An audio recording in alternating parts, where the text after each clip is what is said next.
Ladies and gentlemen, welcome to Dwyer Stadium, as tonight the Batavia Muckdogs take on the Niagara Falls Americans for the rubber match of this special 4th of July weekend 3-game set. The winner of tonight's ball game takes sole possession of first place with just over 3 weeks left to go in the regular season. As you can see, these two teams, they're 26-0 games of separation. That's been fitting with the way they've played. Through the first four, the Americans have the season series lead 3-1, but the Muckdogs have the run differential edge by 1. Thank you all for tuning in this evening on a beautiful Saturday night. Tonight's broadcast begins a few minutes early as we have a special pregame show with interviews from all 4 members of the Batavia Muckdogs coaching staff, including its newest member, 3-year Batavia Muckdog, Julian Pichardo.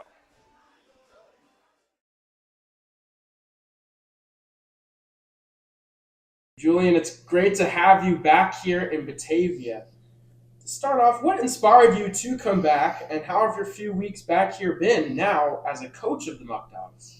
Yeah, so I spent 3 years here. It was the best 3 years, 3 summers of my life, and I knew I can come back. This place has always been home to me in a way, and first few weeks have been really good. There have been some ups and downs, a lot of highs and lows, but we're going to get through them, and we're going to bring home a little championship. As someone who, as you mentioned, previously played right here in Batavia for 3 summers, how does that added perspective help you out now as a coach? Yeah, it helps out a lot because I had the first side of it being a player, and we did good things in that sense. And now being able to share some wisdom and experience through coaching and still being younger, it's been a good thing for the players to be able to come up to me and ask some questions about whatever they have for me. What's it been like now coaching alongside Skip, considering you were just playing with him a few summers ago? What's the difference like now being a coach alongside him? Yeah, I mean, it's different, but also at the same time, there's nothing really changed. We've always looked up to Skip when I was playing, and I still look up to him as coaching. It's just in a different aspect now.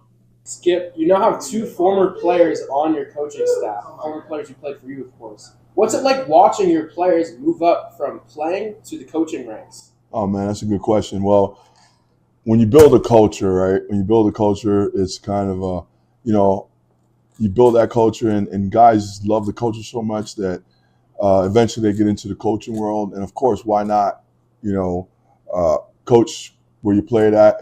Baseball comes down to most of the time it's not what you know, it's who you know. So your coaching tree becomes your guys anyway most of the time. So that's what I attribute to as culture and taking care of your guys on the back end and things like that. One, they understand the culture. They know how we run things there. So it kind of makes that transition for them a little easier. Now, you mentioned culture, and it's clear that you've put a big emphasis on building a culture in your time here. What is it that makes a culture like the one that you have formulated here in Batavia? It starts with, obviously, leadership at the top, myself, Robbie, my coaching staff. Those guys, Grant, Pichardo, Coach Lid, happy birthday. Those guys are probably the hardest workers in the league. Those guys come in here early every day. That's a part of the culture. There's something going on here. So we have structure. So when the guys walk in the beginning season, they see their name on a locker. The stuff is in there. They see their names on a hitting list. Structure. There is a routine. And I think the big thing about culture is the veterans that we have backco come here and they kind of police it and say, hey, this is how we do things here. We're here to win ball games. We're here to have fun, but this is how we do it, and this is what we don't do. And, we don't dog it any time of day. We don't not hit a pop and we're running out. That's culture. Like, it's an expectation here to be do things above and beyond and do things the right way. It's the environment that we've created here. That's a part of the culture where they come in here and they feel like, so to speak, big leaguers, right? With the lockers and the clubhouse and the environment, the coaching staff, everybody that has something to do with that. And to make it, the biggest thing is we try to do everything correct. that culture is established from the minute you walk in here. You know, it's kind of no nonsense. We have a lot of fun doing it here. We do this baseball. It's a kid's game, and we have a blast doing it. But they know BP starts at a certain time. It has to be broken down at a certain time. Early work is at a certain time. The gym is access, and we expect you guys to be in and out the gym, getting your work in. The culture is there. It's set. And I think, you know, overall, the environment, everything you have to do with culture, we've instilled that and over the years. And when you get returners, it just kind of repeats itself and it just continues to grow and get better and better. And I think that's a big attribute to why we do well. Our culture just keeps growing. Now, as you go further and further down the stretch, these pitchers have thrown, of course, a full spring and summer's worth of innings now. But with the season coming down to the line, how do you manage their rest and recovery while also keeping them sharp down the stretch? So it is a tough balance because guys that throw a lot in the spring are usually some dudes, and we want them to be dudes for us. But the number one priority here is that they're healthy and they can go into their fall season with their school healthy, ready to go. So a lot of times if a guy has a lot of innings in the spring, there'll be a bullpen arm for him for us, so we can still use them, but in a sparingly way. And then we also space guys out with like spot starts. So some of our bullpen guys, they'll come in, pitch a day, and we tend to do it when we have a day off at some point to give our starters like that extra day of rest. Got to do one thing. I'm in Skip's chair. Feels good to be king. That's because it's his birthday. John Mendas Yes. has not missed a beat since returning to the lineup. After missing 3 weeks, what have you seen from him that's allowed him to be so successful after missing that time? Consistency. And not just consistency in being in the box and being aggressive at the plate, but the consistency of him training, him working on the things that he does work on, and him not being working on like, oh, I have to do like 15,000 million drills. I have these couple drills, or I don't really do any drills at all, and my swing feels good, and I'm just feeling my swing. And he's just feeling his swing, rather I should say.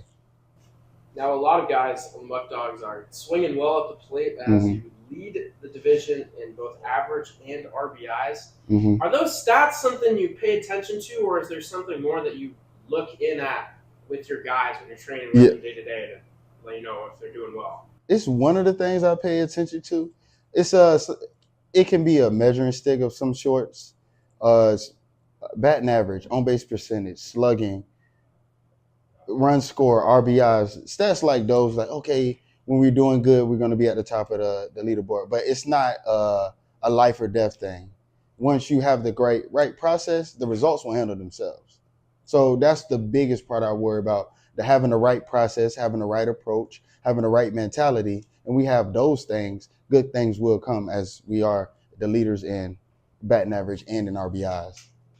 Now, what exactly goes into that right process that you speak about? Being good on first pitch strikes, and being good with 2 strikes.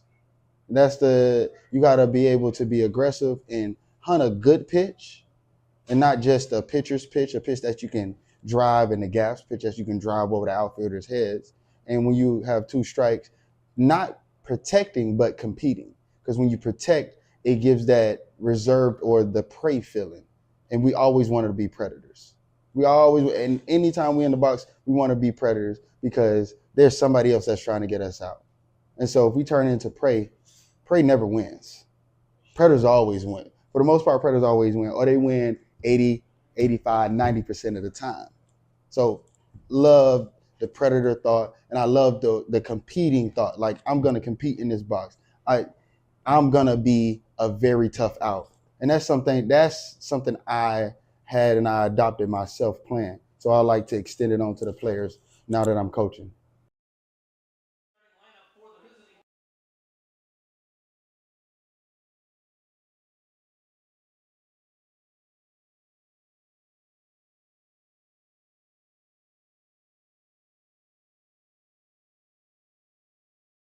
Always great to hear the words of wisdom, the talk of the culture, and all the operations behind the scenes that we may not be able to see on the diamond that have put the Muckdogs in a position today where they are in prime position to take a stronghold, a firm grasp of first place in the West Division. We'll step away for just a few moments, but when we return, we'll have lineups, first pitch in baseball here this evening.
2 days ago, the Americans silenced the Muckdog lineup as they narrowly pulled out a 2-1 victory on the road. Last night, the Muckdogs bounced back behind a dominant start from Eric Woodley, winning their first game versus the Americans this season and pushing them into a two-way tie for first place in the West. Tonight, a team will gain sole possession of first place with just 19 games left to go in the summer. Welcome back to Dwyer Stadium on a hot, sunny, beautiful Saturday night, as today Batavia plays their biggest game of the summer so far. It's a rubber match, Niagara Falls Americans, Batavia Muckdogs. Should be a great one for you. We are just about a few minutes away from this one kicking off. First pitch. At the moment, we've got some pregame festivities. Parents' weekend here at Dwyer Stadium, so if you look out on the line, you can see Muckdog players and their families being introduced. You see them all the way down there, just about ready to hit the outfield grass. Some nice representation of the Muckdogs. Let's take a look. You know, we're getting to that point in the season where the standings truly matter on a day-to-day basis. Early on, you know, there's a lot of time for things to flip. But again, as I said, 26 games down, 19 to go. We are well past the halfway point in the summer. And at this current point in time, things are tight at the top of the division. As, of course, the Muckdogs and Americans tied 17 wins and 9 losses apiece. The Auburn Doubledays 15, 9, and 3. How about that? 3 ties. They surprisingly dropped one to the Geneva Red Wings last night, who've played better as of late. They still sit second to last in the West at 7 and 17. With a tie, throw that in there as well. In the 4th spot, they've been hot. They've won 5 straight. It's the Jamestown Tarpskunks, just a game and a half out of first place. Muckdogs and Jamestown have seen each other quite a bit this season. Batavia has had their number, I'd say. They are in control of the season series. Elmira, if the season ended today, would not make the playoffs. At 13, 12, and 1, they're 2 games out of a playoff spot. The Pilots a half game behind them at 11, 11, and 1. So things starting to separate a little bit between the top 4 and everyone else. But within those top 4 teams, there is a lot of wiggle room for positioning as we get down the stretch. Every game from here on out is crucial, and when you play a team that you're tied with for first place like the Muckdogs play tonight, it only escalates that tension. These two teams familiar with each other. This is the 5th time they've played this season.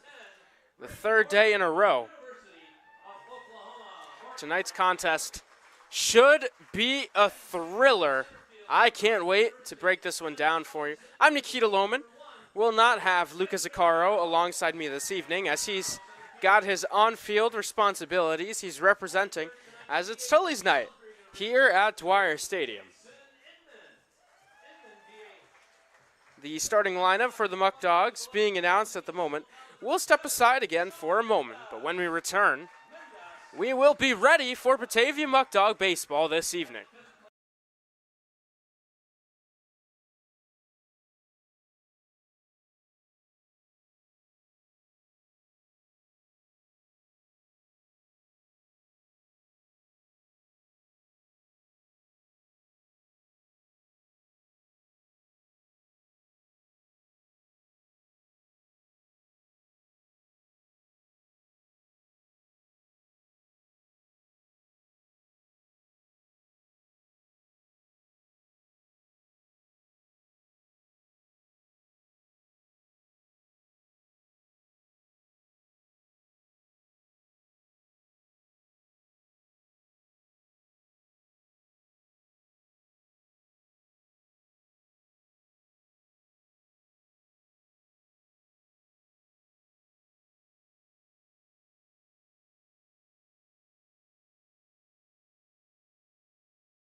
We're back and almost ready for Muckdog baseball this evening. The festivities pregame just about finished up. So now let's take a look at the starting lineup for the Niagara Falls Americans this evening, presented to you by Tompkins Bank. Leading off and playing center field, it is Grant Moore. Batting second, playing right, is Evan Core. In the 3-hole, it's the left fielder, Gavin Boyle. Derek Jesmondi is the designated hitter, batting fourth. Paul Dulonzo is behind the plate, batting fifth. In the 6-hole, it's the third baseman, Shane Prey. Logan Stickler, the extra hitter, bats seventh. Graydon Miller will bat eighth tonight, plays first base. Jack Satinoff manning second base, batting ninth. And rounding out the Americans' order is the shortstop, Alan Ramos. There you see the lineup for the Americans. The man that they'll have to go up against on the mound this evening is Walker Glaishaw. Glaishaw making his 5th start of the summer. Through his first 4 starts, he's tossed 17 innings, a 9 ERA, 13 strikeouts to 9 walks. Of course, always a spectacle whenever you get to see him on the mound with his switch pitching ability. I expect Glaishaw to generally start and pitch from the left side for the most part, but when he gets into trouble, you'll typically see him flip and pitch as a righty. He's got a lower arm slot, sidearm almost submarine-esque as a lefty, over the top from the right side. He's got a few more ticks of velo pitching as a righty. Behind Glaishaw in the field, it'll be Cooper Fesh behind the plate. From first to third on the infield, it's Justin Espinal, Cameron Koppel, Brian Fry, and Omar Carreras. In the outfield, Sean Mendas, Tyler Castrataro, and Braden Horton.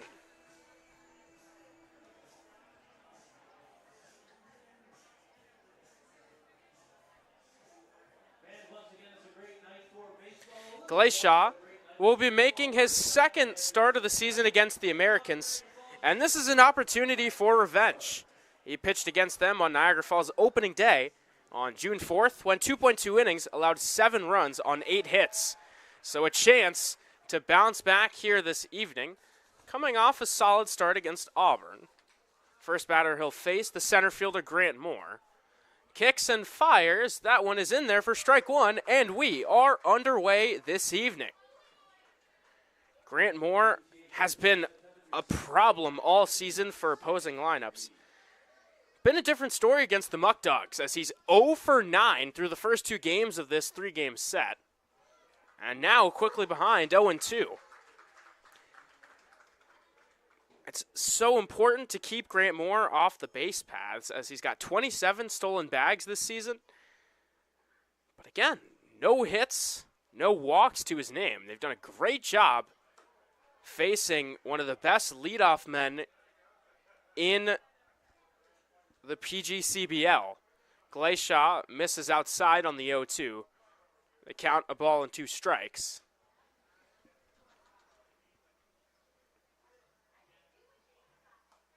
Check swing, fouled back, and they'll do it again.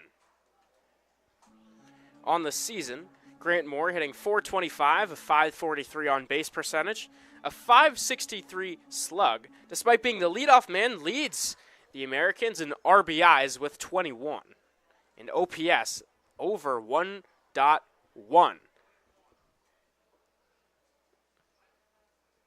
1-2 pitch on the way from Glaishaw. That one, well outside, went to the slider. Couldn't quite get the right feel on it. It evens the count at 2s.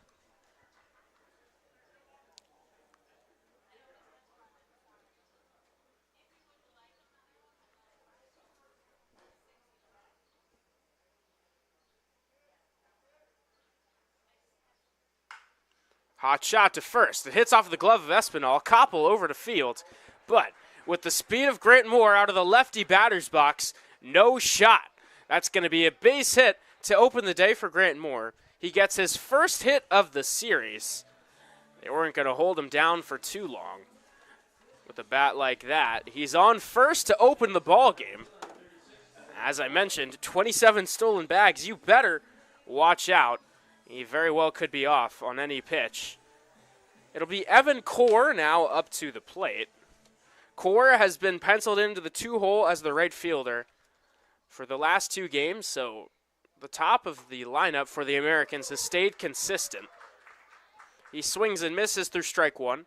A bit more shuffling once you get past 3, but 1, 2, and 3 has remained steadfast.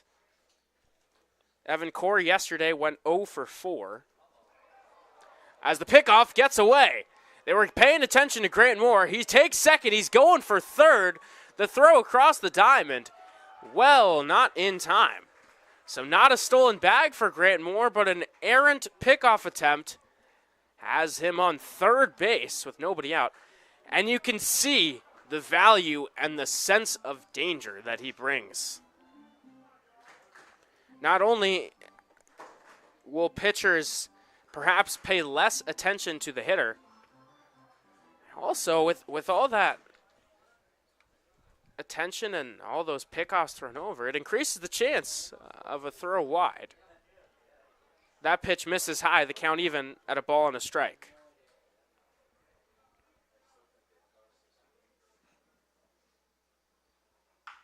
One, a fly ball into deep left field. Mindas backtracking. He has it hit off his glove. It lands. Evan Core moves up to second. Grant Moore will score. It's an E7, and it puts the Americans on the board. 2 batters in. They're up 1-0. Now for the Muckdogs, obviously not the start they were hoping for defensively. An errant pickoff and a fly ball that was dropped. Given a ride by Core out in left field. Mindas, perhaps the sun bothering him, just couldn't quite get a good read. As a guy who's really given Batavia fits in this series, Gavin Boyle comes to the plate. He takes a breaking ball up high for ball 1.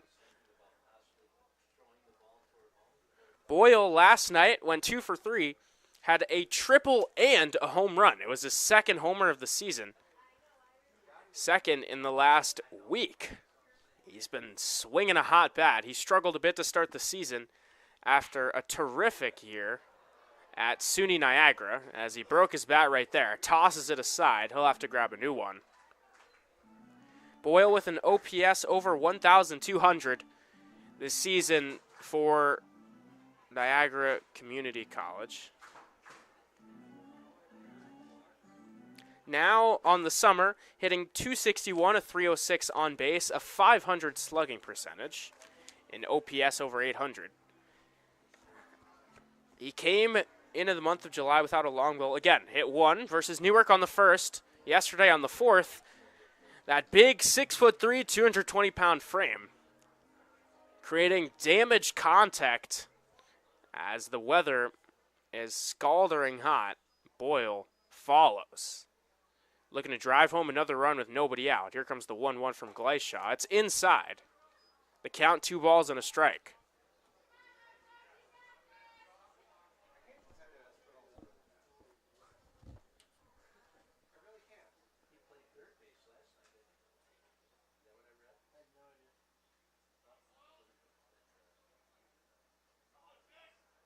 Here comes the 2-1. Misses high. 3 balls and a strike on Boyle. In the on-deck circle, the designated hitter, Derek Gismondi.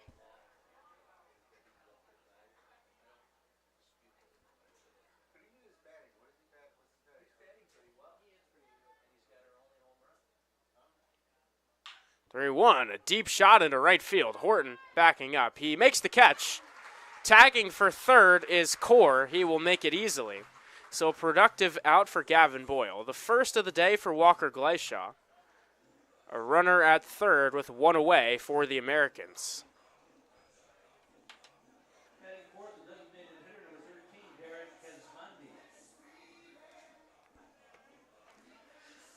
The infield will move in about halfway, not completely on the grass, but definitely a bit closer than usual.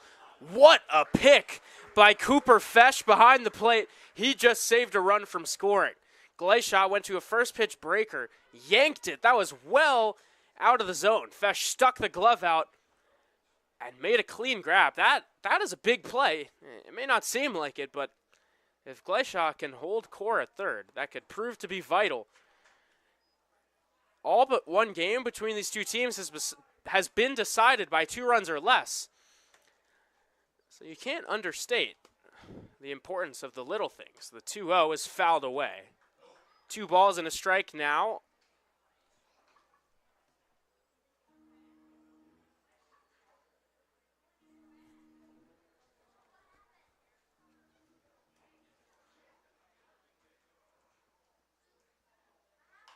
That one.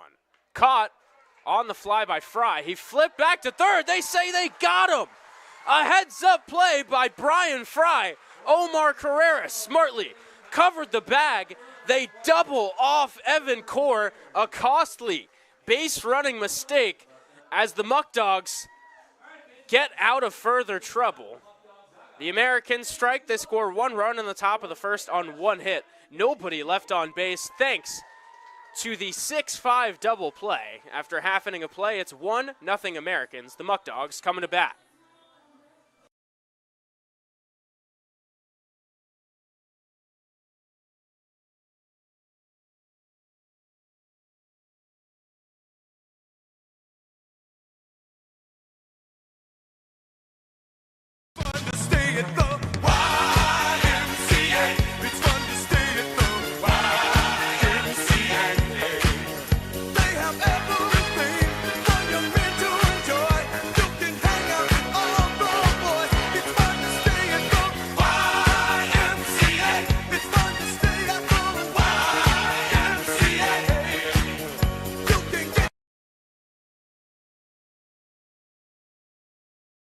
Back now for the bottom of the first inning. Let's take a look at the Batavia Muckdog starting lineup. Leading off and playing right field as per usual, it's Braden Horton. Tyler Castrotaro slides up to the 2-hole. He'll be in center field tonight. Batting third, back in the lineup, good sign. Jackson Inman is the designated hitter. Sean Mindas plays left field, will bat fourth. Justin Espinal in the 5-hole, manning first base. Batting sixth, it's the catcher, Cooper Fesh. Batting seventh is the extra hitter, James Bolton.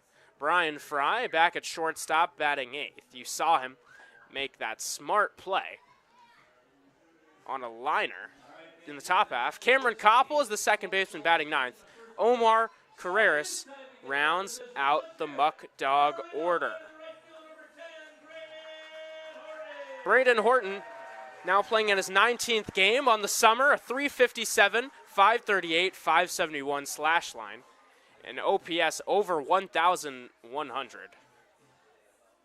He'll have a left-on-left matchup to start tonight's ball game as the southpaw C.J. Hurley takes the mound for the Americans and tosses in a first pitch strike.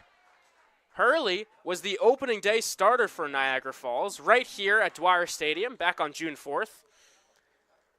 He was okay. He went 4 innings, allowed 5 runs, 7 hits, 2 walks, and 5 strikeouts. Here, he's ahead, no balls and 2 strikes on Horton. On the season, this is his 7th appearance, his 4th start, in an ERA at 4.7. That breaking ball left outside. Averaging just about 4 innings per appearance this season. He's got an excellent K to walk rate. Don't expect him to walk too many guys. 18 strikeouts, just 4 walks on the season as that one is tapped out to second. Horton hustling. The flip, the throw to first is not in time. The second baseman, Satinoff, played back on that one, but with Braden Horton's speed and him hustling out of the box, they could not gun him down. It's a leadoff infield single for the Muckdogs, as tonight's hitman, Tyler Castrotaro, will come to the plate. To give you all a peek behind the curtain, I, tonight, was the man to pick the hitman. I went with Castrotaro. Got a good feeling. did not record a hit last night, but did draw a walk in 4 plate appearances. He swings and fouls that one off. No balls and a strike, the count. Castrataro hitting .338, playing in his 27th game. A .448 average, .448 on base, and .837 OPS. C.J. Hurley checks over on Horton at first. He's back in time. Braden Horton did steal a base in last night's game. He's up to 7 on the season. Always a threat to run. No balls and a strike, the count. A line drive right back up the middle, and there is a base hit. Back-to-back singles open the day for the Muckdogs. How fitting. On Tully's night, Tyler Castrataro gives the fans some discounts on chicken tenders from Tully's. And perhaps more importantly, the Muckdogs are threatening to answer right back in the bottom of the first. They've got back-to-back base knocks versus C.J. Hurley, as Jackson Inman will come to the plate. Inman in his 19th game on the season. The numbers are gaudy. A .356 average, a .500 on base percentage, an OPS over 1,000. First pitch breaking ball is a called strike on the inside corner.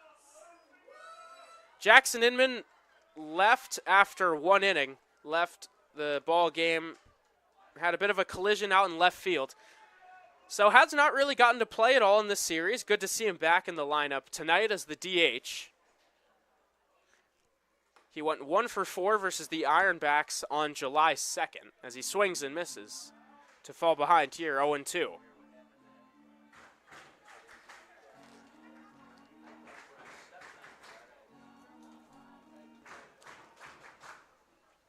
No balls, 2 strikes. Inman leaves that one low and outside for ball 1. Now, the traditional baseball lingo is to say that he's trying to protect the plate, but as Khalid Cox said on the pregame show today, it's not protecting, because when you put yourself in the mindset that you're protecting at the plate, you already put yourself at a disadvantage. He's competing at the plate. So Jackson Inman looking to compete, battle back the 1-2. He taps slowly behind the plate, foul ball. 1-2 now. You saw Paul Dulanto snare that one. He's been in the lineup for both of the first 2 games, but this is his first day behind the plate. Nick Past has the day off. A ball and 2 strikes the count. Hurley awaits, looks back to second, takes a second look, now comes home. Breaking ball, fly ball down the left field line, chasing over his Boyle. He slides, but it lands foul. That rock-solid dirt, which has been beaten down by the beaming sun. I'm sure it doesn't feel too good for Gavin Boyle's knees, but he gave it all he had, just landed under his outstretched glove. The count, a ball and 2 strikes.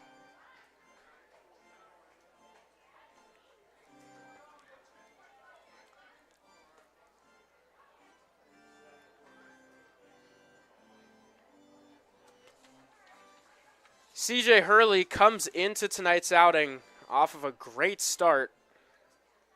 Pitched a complete game, albeit a 7-inning complete game versus the Pioneers on June 29th. That one fouled off, so they'll do it again on 1-2. 7 innings, 3 runs, 6 hits. Did not walk a batter. That's going to be a theme. C.J. Hurley, the Williamsville, New York native, is a certified strike thrower. You're not going to see 4 walks over 23 innings a whole lot. That is superb control. They'll come home on 1-2. Inman does a good job laying off of the breaking ball.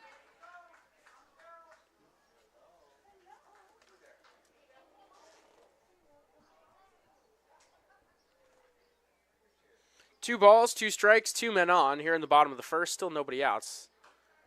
Grounded foul again. Jackson Inman putting together quite the at-bat.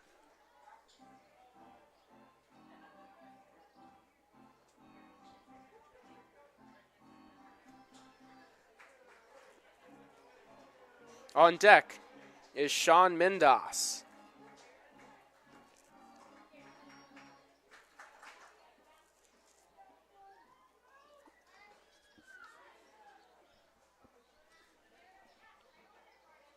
Here comes the 2-2. Grounded to shortstop. Fielded cleanly. Flipped to second. Not in time. The throw to first is also late. Everybody's safe. Tyler Castrotaro busting it from first to second. Hustling down that line. Again, sort of playing it back was the shortstop Ramos. Castrotaro legged it out with the high chopper. And now the bases are loaded with nobody out here in the bottom of the first inning for the Muckdogs. A few plays where perhaps the Americans could have charged a little more, but, you know, always it can be tough to read that sort of thing.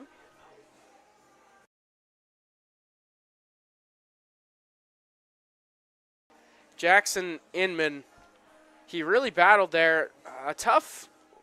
A rude welcoming, I'd say, is the way to sum it up for C.J. Hurley. Jackson Inman just would not go down. A 9-pitch AB ends with him on first base as everybody's safe on the 6-4 fielder's choice. And this is just about the last guy you want to see at the plate with the bases loaded. Sean Mindas hitting .478, a .566 on base percentage. In OPS over 1,000.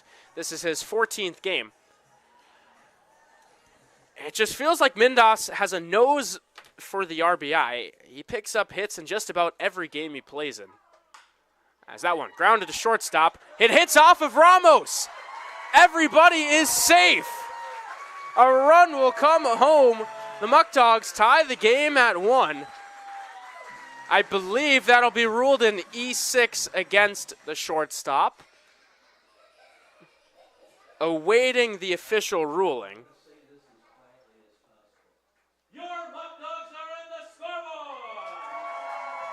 So 1 run already home. Still bases loaded, nobody out for Justin Espinal. Espinal, the leading RBI man for Batavia on the season. He's got 18 ribbies.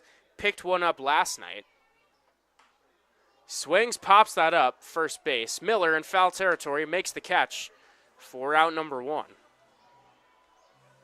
It is indeed ruled in E6, so no RBI for Mindas.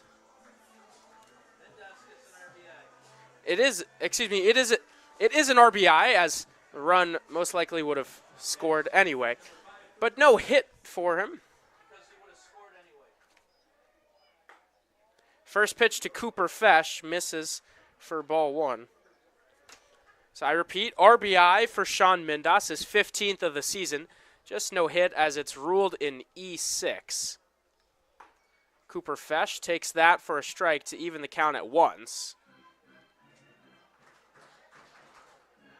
Fesh, another guy who, great bat-to-ball skills.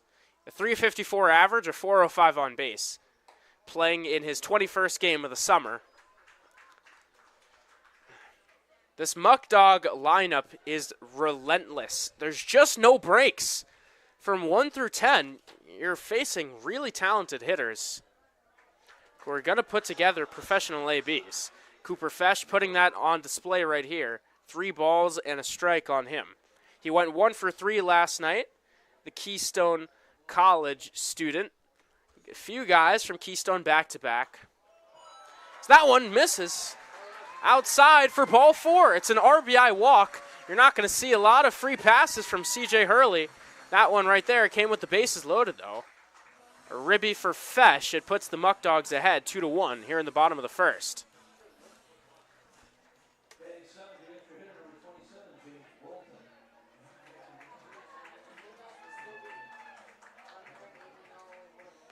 James Bolton comes to the plate and takes the first pitch inside.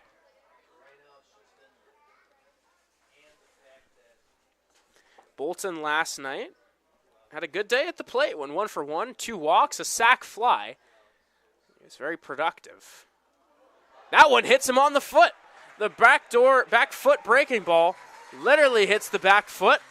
Another run crosses home for the Muckdogs here in the bottom of the first. Things kind of unraveling for the Americans. It's 3-1 Batavia. Bases still juiced now for Brian Fry. Batting in shortstop number 24, Brian Fry.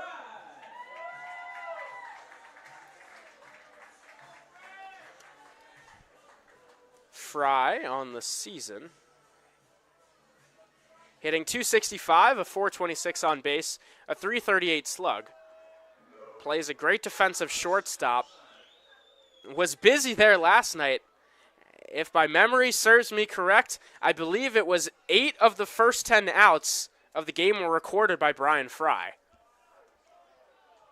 There he takes a fastball in the outside corner to even the count at 1-1. Also had an RBI double to his name, went 1 for 4 in yesterday's contest. 1-1 is fouled back, so C.J. Hurley ahead in the count, 1-2.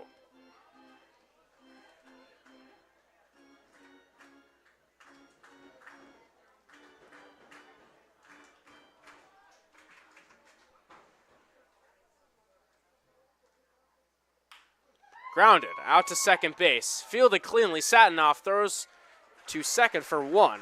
That's all they'll get. A run will score. The Muckdogs, for the second straight night, have put up 4 runs in the bottom of the first inning, but they're not done quite yet. Runners on the corners, 2 away for Cameron Koppel.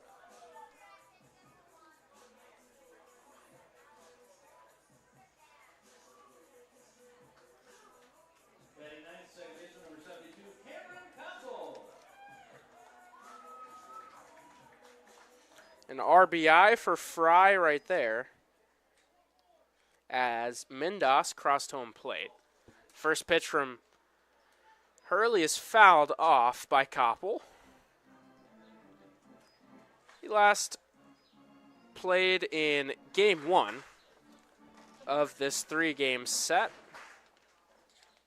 Came in for Jackson Inman. He went 0 for 3 as that one grounded through for a base hit. Cameron Koppel with a ribby single going for third. Fry, he is in there. 5-run first for the Muckdogs. Runners still on the corners with 2 away. In a big game, a game which could put them in first place in the West. This is just about the perfect inning they could have drawn up. They've scored 5 runs on 3 hits.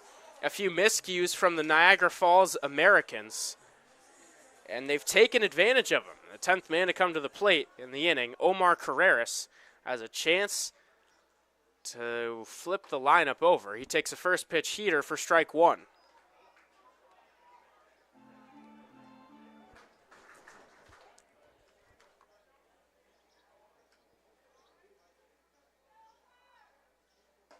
That one misses outside. A ball and a strike, the count. Omar Carreras on the season, 143, 280, 423 OPS. Small sample size. There's a line drive. That is a fair ball down the right field line. It goes all the way into the corner. They're waving home Koppel. Carreras in at third. It's a 2-run triple. The Muckdogs are pouring it on. They've got 7 here in inning number 1. As the lineup officially flips over, they have batted around. What a start. In the biggest game of the summer, the Muckdogs have come out swinging. They have rocked C.J. Hurley. A beautiful swing by Omar Carreras. The only question was if it was going to stay fair, and it did. Just landed about a foot inside that line, down the right field line. Braden Horton singled to open up the inning. He takes a breaking ball for strike 1 right there. For Carreras, it's his first extra base hit of the summer, his 3rd and 4th ribbies. Horton swinging away. Fouls that one down the left field line. He's behind in the count, no balls and 2 strikes.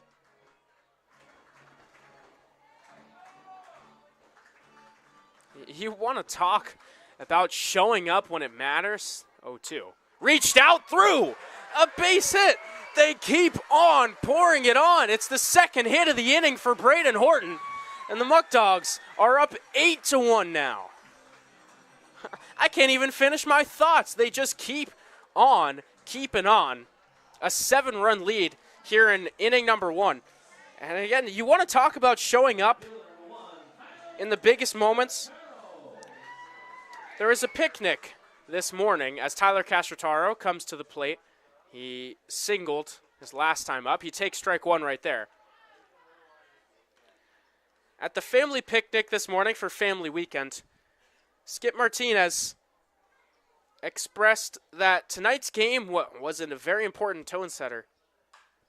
There's a fly ball into right center field. Chasing after it is Moore. He will make the catch to retire the side, but not before the Muckdogs bring 12 hitters to the plate. They score 8 runs on 5 hits.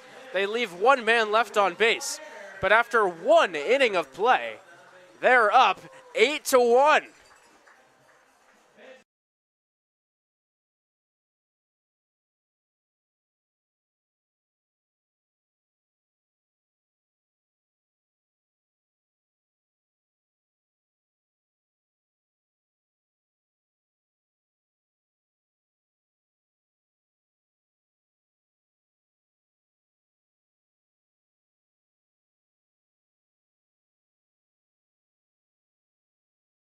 The Batavia Muckdogs could not operate without our sponsors. While we have a moment, I'll shine a light on some, not some. We're doing all of the incredible sponsors which power Muckdogs baseball.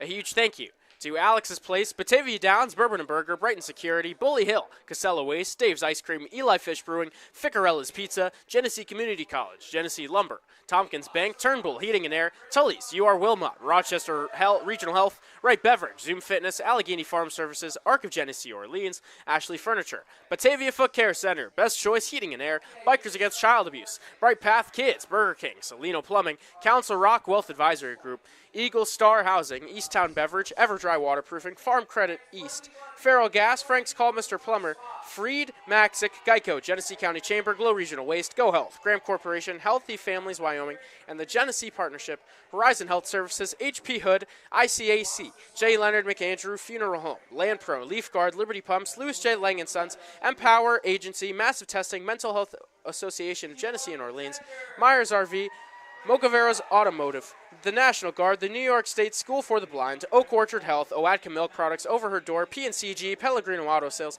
Perry Veterinary Clinic, Stans Harley Davidson, Stop DWI, Suburban Propane, TF Browns, Toyota of Batavia, Trevor R. Rowley, State Farm, TVFCU, and the United States Gypsum Company. Just in time for inning number 2, Walker Glacier kicks. That breaking ball popped up right side. Koppel drifting out. He makes the catch for out number 1. The importance of putting up a 0 and getting the Muckdogs bats right back up to the plate after an inning like that, it's crucial. It is absolutely crucial. It just sets the tone. The Americans already down. The emotions you're feeling in the dugout after you give up an inning like that, it's tough to battle back from. They, above everything else, really need to put up something. Just put up a run, maybe 2 runs to swing the momentum back a little bit. But if Walker Glacier can slam the door, toss a 1-2-3 frame, the Muckdogs could bury them in a double-digit hole in inning number 2. Which, there's a lot of baseball left to go. You can't call it a death sentence, but certainly makes things extremely difficult as Glacier ahead, no balls and 2 strikes on the third baseman, Shane Prey. Prey has played in all 3 games of this series. Last night went 0 for 3. He takes that one outside for ball 1. On the season, he's hitting .320, a .382 on base, and a .380 slug. A Churchville, New York native. Here behind a ball and 2 strikes on the Michigan man, Glacier. A swing and a miss. He blows the heater by him. Just what the doctor ordered, 2 quick outs to open the second inning. For Glacier, it's his first K of the day. As the extra hitter, Logan Stickler, comes to the plate.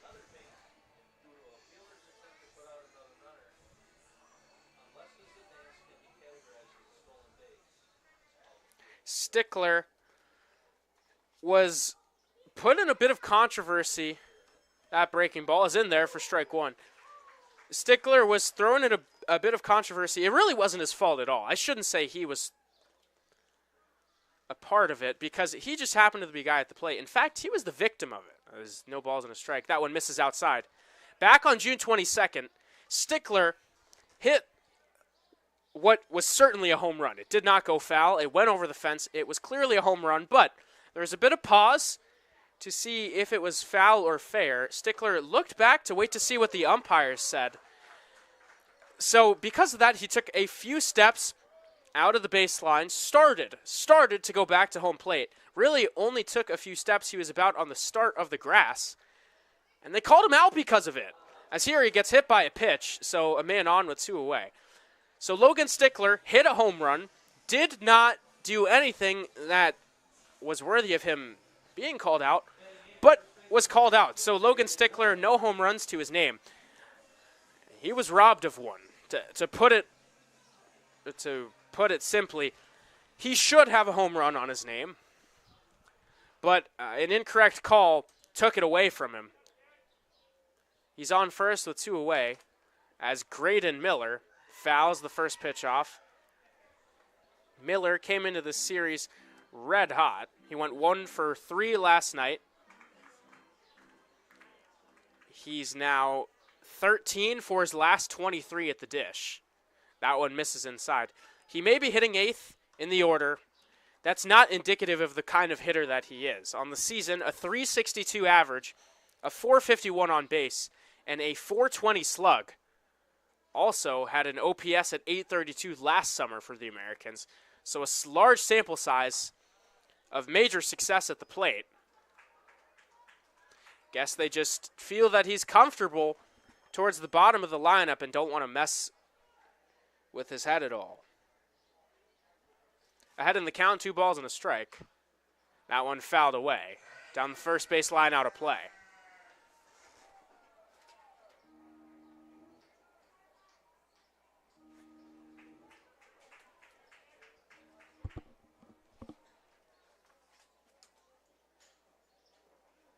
Two is grounded up the middle. Koppel fields, flips to Fry, covering second. They cut down Stickler to end the top of the second inning. The Americans score no runs. They leave 1 runner left on base. They record no hits. And after an inning and a half of play, the Muckdogs are up 8-1.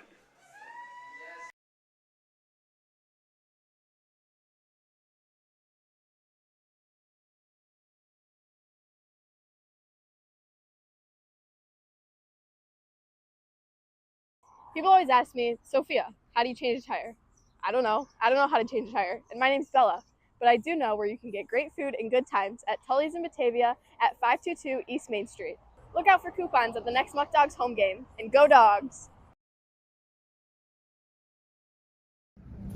Did you know that 15 minutes can save you 15% or more on car insurance with Geico? Yeah, but did you know that Dewey's favorite snack is popcorn from the Batavia Muckdogs?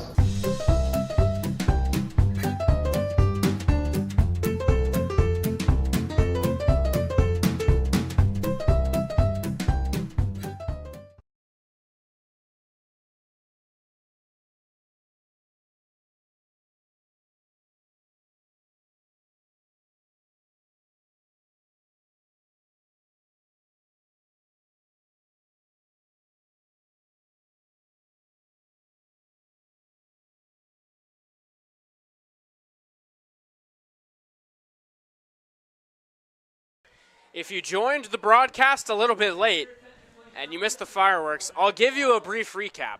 The Muckdogs struck for 8 runs on 5 hits in the first inning. They've knocked out American starter C.J. Hurley. They batted around brought 12 hitters to the plate. The new man on the mound is a right-hander, Matthew Kasperwitz. Kasperwitz, the 6'4", 175-pound Gettsville, New York native, will be making his 7th appearance. He pitched against the Muckdogs on June 22nd, went 2.2 innings and allowed 2 runs. On the season, a 5.14 ERA. He's averaging about 2 innings per outing.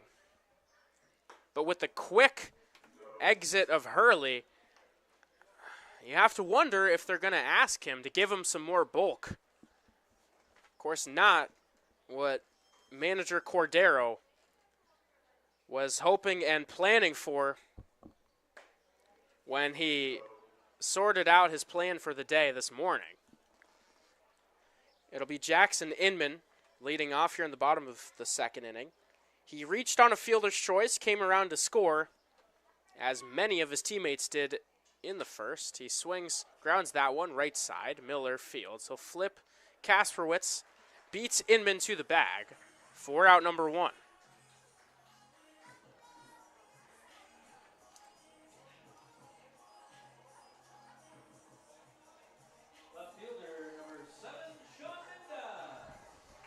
Sean Mindas had an RBI, reached on an E6 in the 1st inning.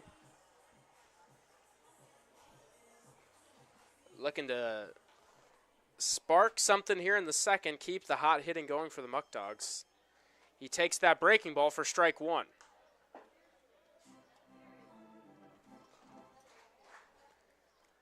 Just an absolute nightmare of a start for the Americans in such a big game. There's a fly ball down the left field line. Boyle drifting in foul territory. He makes the catch for out number 2. So Mindas retired. 2 quick outs for Kasperwitz. That'll bring up Justin Espinal. Espinal popped out to first base his last trip to the plate. On the season, this is his 24th game. Coming into today, was hitting .308, a .337 on base, and a .436 slugging percentage. Leads the team in RBIs and has the Muckdogs' only home run this season. He takes the first pitch outside for ball 1.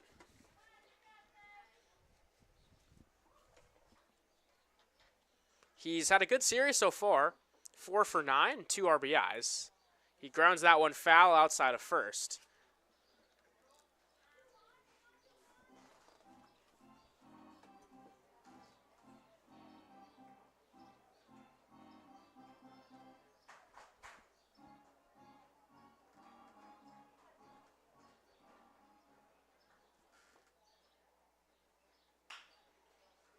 Grounded, out to second, fielded cleanly. The throw to first is in time. Espinal is set down. So a change of pace. Kasperwitz settles it down for the Americans. The Muckdogs go down 1-2-3. And after 2 innings of play, they lead this one 8-1.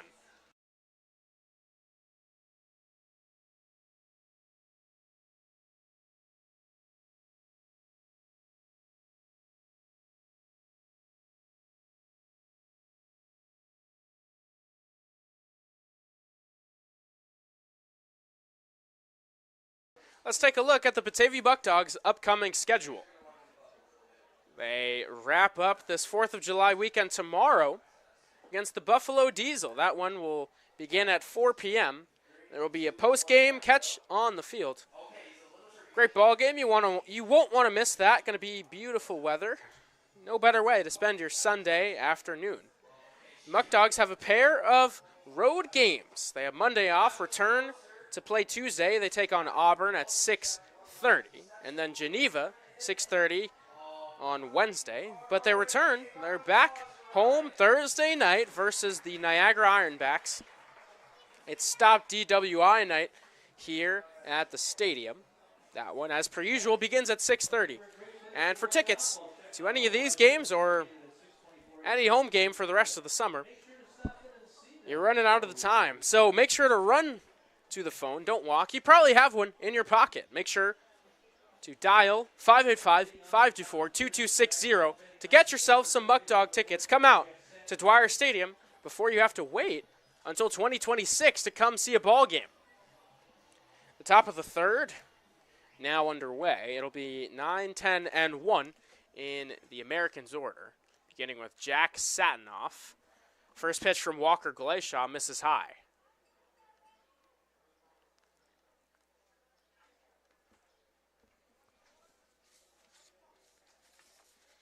Satinoff is hitting .143 this season.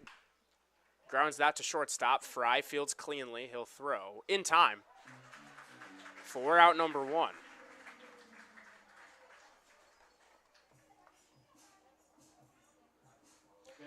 Another middle infielder who the Muckdogs have not seen yet in this series. Alan Ramos starting at shortstop today. Chris Guzaldo with the day off. Ramos from New York City. Just graduated from high school. He's committed to play baseball at Wagner College. Breaking ball in there for strike 1. A neat fun fact on Alan Ramos. He graduated from St. Raymond. That's the high school he attended. A school which has 9 MLB alumni. He grounds that one shortstop to another. Fry throws to first in time. Just like last night, busy here in the third inning. Back-to-back ground outs to him, and there are 2 away as the lineup turns over. The dangerous leadoff man, Grant Moore, will come to the plate. Moore has the lone hit for the Americans so far today, a single in the first. He came around, also scored the only run of the day for Niagara Falls. He flashes bunt, but takes a first pitch breaking ball low and outside for ball 1.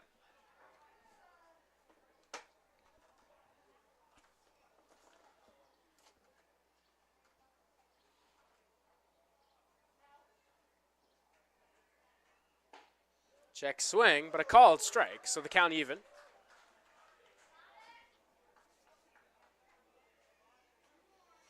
Moore, an attendee of Mount Vernon Nazarene. Grounds that up the middle. That is going to be his second hit of the day. So after a pair of hitless nights, Grant Moore back to his usual activities. He's 2 for 2 here in the third. With 2 outs, that'll bring up Evan Core. Core reached on an E7, but was doubled off at third after a nifty shovel pass from Brian Fry to Omar Carreras after a line out from Derek Jesmondi. The first pitch to Core here is in there for strike 1.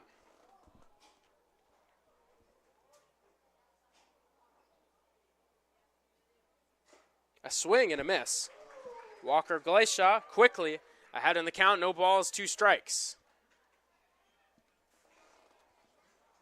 Glayshaw with 1 strikeout so far today. Can he get number 2?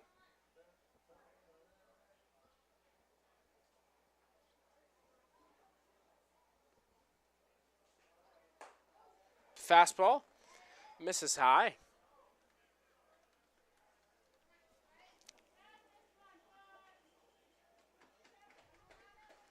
Evan Core, one of 5 players on the Americans. There's a swing and a miss. A strike 3, second K of the day for Walker Glayshaw. 1 man left on base, 1 hit for the Americans here in the top half of the third inning, but stranded at first was Grant Moore. After 2.5 innings of play, the Muckdogs are up 7 as they lead this one 8-1.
The bottom of the third, just about ready, as Matthew Kasperwitz back out there. He'll face Cooper Fesh, James Bolton, and Brian Fry. So 6, 7, 8 in the Muckdog order. Fesh had an RBI walk his first time up to the plate. Here, swinging, fouls that one back. The walk, just his second of the season. He's been more of a contact guy, swinging in early in the count and putting the ball in play has been his forte, but stayed patient there. Got a ribby for it as he pops that up down the left field line. That is in there. It's a fair ball. Fesh easily at second. A stand-up double. A close one. It just dunked in fair. A well-placed base hit. It's 2 bags for Cooper Fesh to open up the bottom of the third. The Muckdogs once again threatening.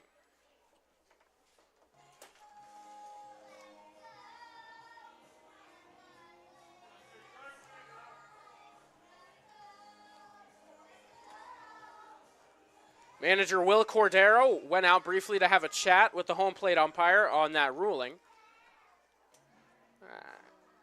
Gotta say, I think that's a real tough call for that umpire to make. I mean, the sun is beating down there. I'm not sure how well you can truly see it. Made his best judgment, though. Got to give him props. I believe that was a fair ball. As James Bolton, the extra hitter, comes to the plate, he had an RBI hit by pitch in the first against C.J. Hurley. He takes a breaking ball inside to open the at-bat.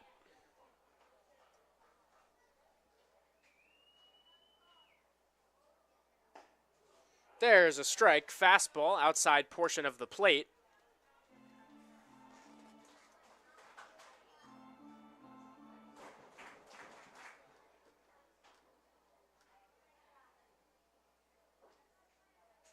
Now on 1-1. Grounded. Third, it's a fair ball. It's going to be a long throw, and it pulls Graydon Miller off the bag. There's a bit of hesitation all around the field whether that was fair or foul. It's ruled a fair ball. James Bolton beats it out. It was a long throw to make, so we'll see if it's ruled an error or an E5. It is a hit for James Bolton, so an infield single puts runners on the corners with nobody out here in the bottom of the third inning. Muckdogs, again, already up by 7. A real shot to put themselves up even larger. Here in inning number 3, Brian Fry swinging. Big swing and a miss for strike 1 right there. Fry grounded in to a fielder's choice. Got an RBI out of it, reached in the first inning. Would take the same right here.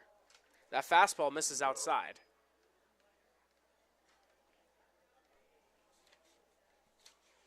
For Fry, that was his 15th ribby of the summer. About middle of the pack amongst the starters, closer to the top. Middle of the pack, probably not giving him enough credit there. He fouls that one back. It's a ball and 2 strikes now.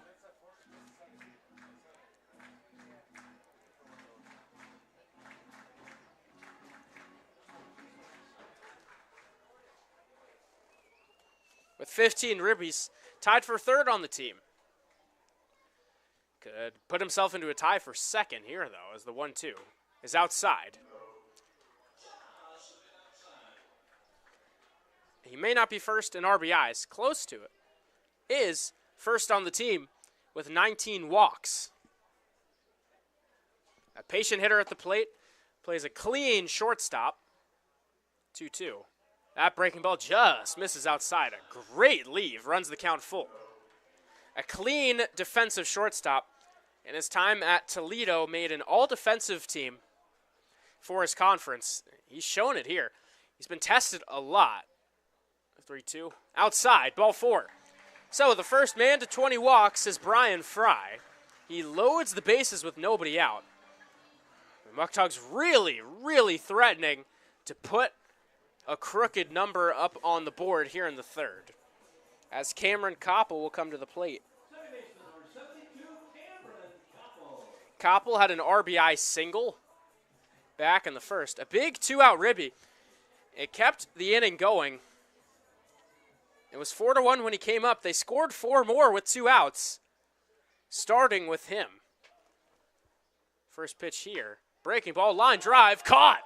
A brutal break as Koppel hit it on the screws. But Shane Prey at the hot corner was on his toes, leapt up, caught it. Beat Cooper Fesh back to the bag. So it's an unassisted double play. Again, brutal luck for Cameron Koppel. 2 away, now runners on first and second for Omar Carreras. He takes the first pitch for ball 1. Carreras smoked an RBI, 2 RBI triple down the right field line with 2 outs in the first. He takes that pitch high, so he's ahead in the count, 2-0. Really just brutal luck for Koppel right there. It seemed like it was destined to go down the left field line and score at least 2. That one misses well outside. Carreras ahead, 3 balls, no strikes.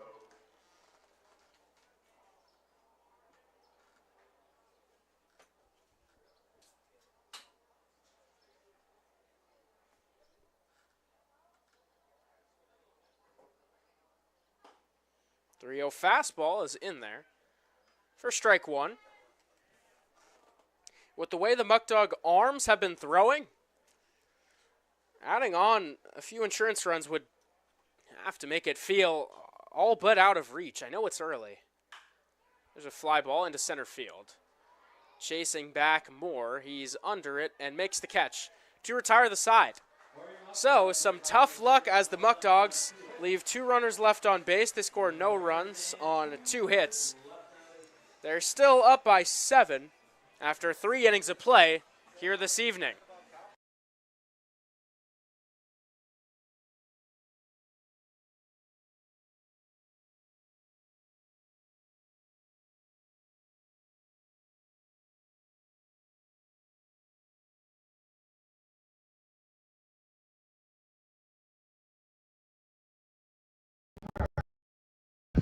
Hi, what can I get for Calabelle, please? Oh, that sounds good. Here you go. Hey, you know what? Let me get one of those too. Hey, Thank you, good sir.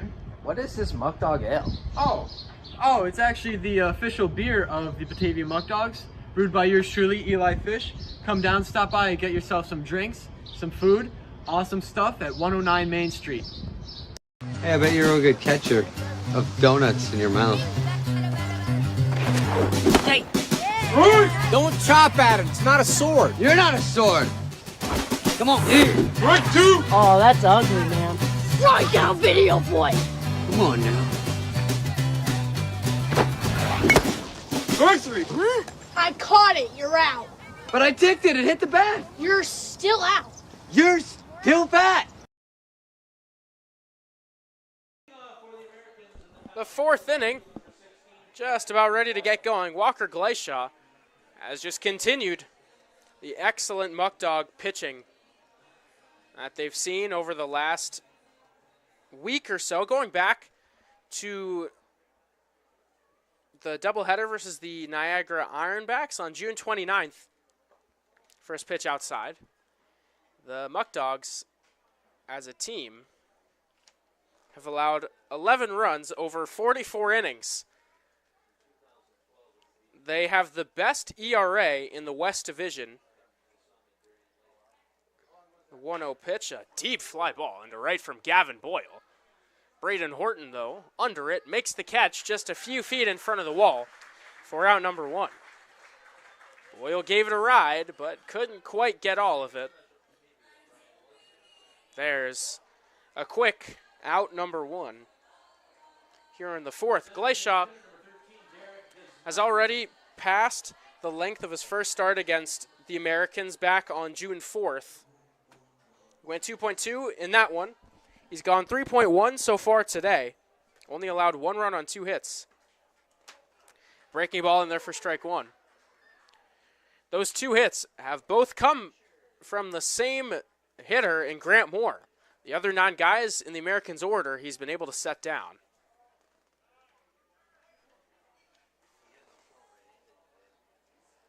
He's been cruising from the left side. Really hasn't been in any trouble, so has not felt the need to flip around. As that one popped up, left side of the infield, Carreras makes the catch.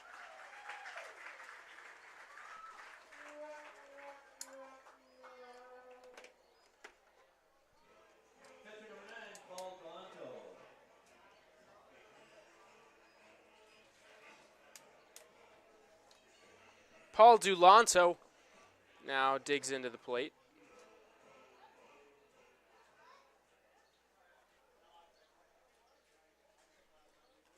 First pitch is inside for ball one.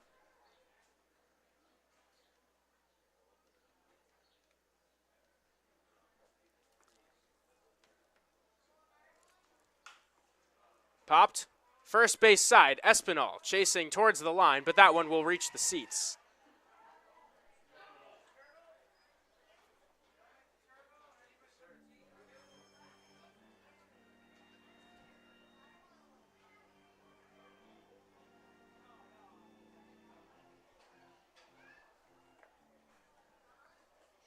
Dulanto popped out to Koppel to open up the second inning.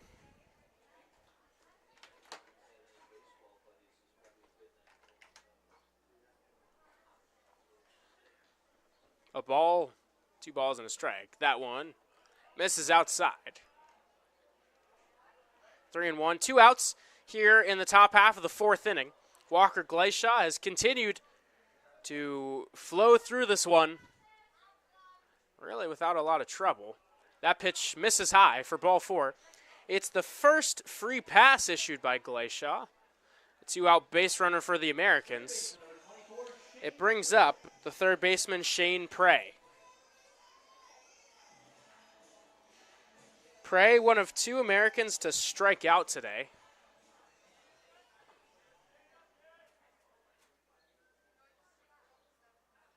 A swing and a miss. Strike one. Nasty, nasty pitch right there from Glacier.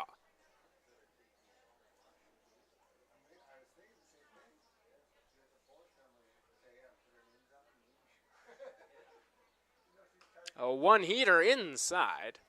Prey dances out of the way. It evens the count at once. Shane Prey made that slick grab at third, heads up. Beat the runner Fesh back to the bag for a double play, which helped the Americans escape a bases loaded, nobody out jam in the bottom half of the 3rd.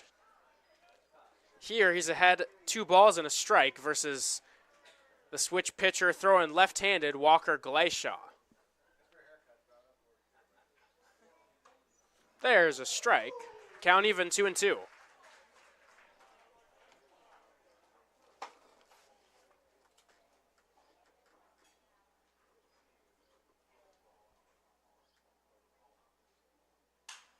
Broken bat, grounder to third. Carreras fields, goes to second, gets the out there.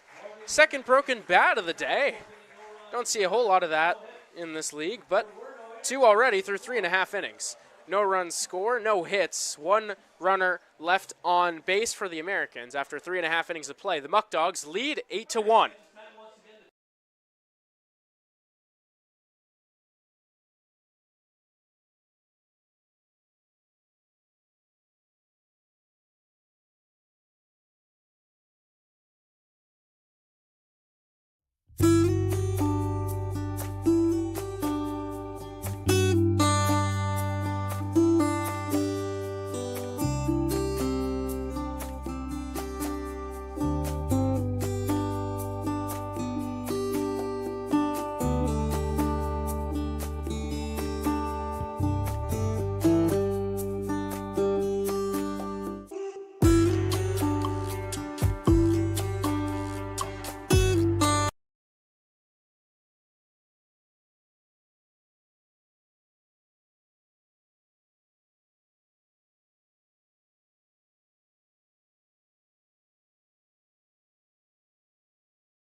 Muckdog fans looking around the West Division, some scores of note.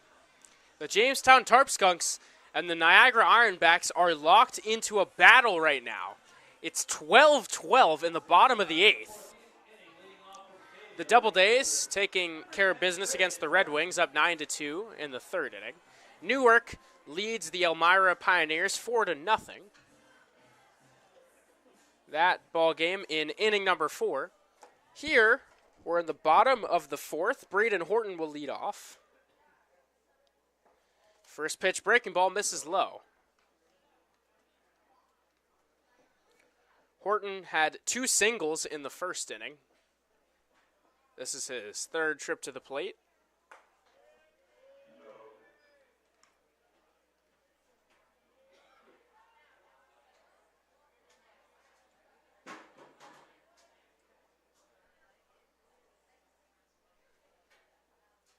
Swinging line drive, caught by Graydon Miller over there at 3rd. So we hit it on the nose. We've seen a few lineouts for the Muckdogs today. That is out number 1.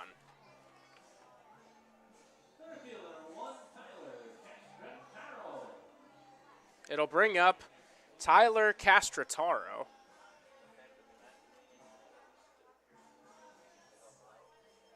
Castrataro 1 for 2 today. Both of those ABs in the 1st.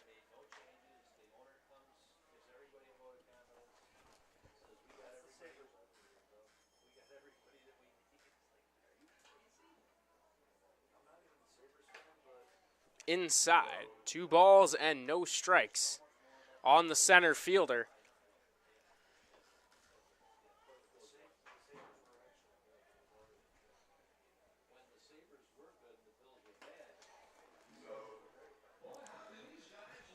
As I mentioned, the Tarp Skunks and the Ironbacks being tied at 12. A slugfest over there. And a game that Jamestown really can't afford to lose. Right now in a playoff spot, they're hot coming into the game, winners of 5 straight. But with the way the league is so close together, you slip up, you give Elmira or Newark a real fighter's chance to take that spot. Against the last place Ironbacks, they're going to need to take care of business. Here comes the 3-1 to Castrataro. Slowly tapped. Picked up in foul territory by Dulanto, so the count runs full.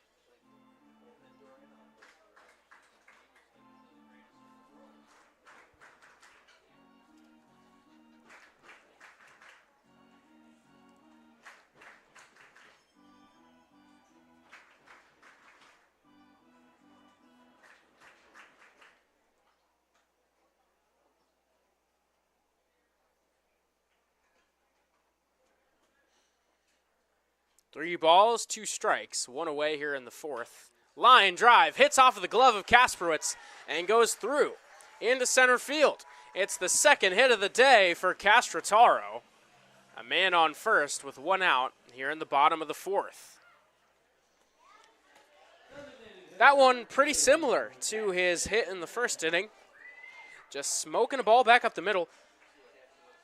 A lot to like with the way Tyler Castrataro swings it, his approach at the plate. You see him go to all fields. A guy who, with the metal bat, may have a bit more pop, but still, elite bat-to-ball skills. He is more than effective. In fact, he's been one of the best and most consistent hitters in the Muckdog lineup all season, without hitting a ton of extra base hits. That's in there for a strike. And it's interesting, you look at the collegiate numbers for all these guys, almost all of them have at least a few long balls to their name. But with the wood bat, it's just a different beast. I don't know if any of you have ever taken BP with a metal and then a wood bat. It's night and day. It's just so much harder to really hit a ball with authority when you're swinging with the wood. It may sound nicer. I promise you there is not more power. As evidenced by the sort of lack of home runs in this league. College kids, still sort of developing, putting on muscle. The 0-2 to Jackson Inman. Reaches out, fouls it back. Still no balls and 2 strikes.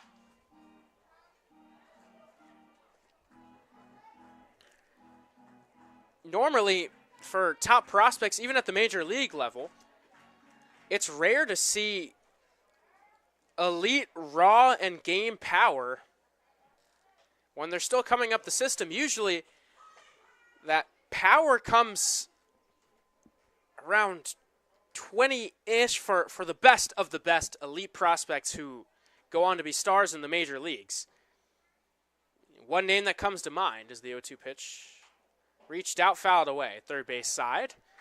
One name that comes to mind, a guy like Yordan Alvarez, one of the premier power hitters in the game, who can hit a ball farther than just about anybody in the major leagues. If you look at pictures of him when he was the age of these guys here, that power just wasn't there. It takes time to develop, so this league, there's a real priority on contact, good bat-to-ball skills. The 0-2 pitch, grounded. Shortstop, Ramos fields. Goes to second for 1, on to first. Not in time. Inman beats it out. It's a 6-4-3 fielder's choice. Runner on first with 2 away now here in the bottom of the 4th.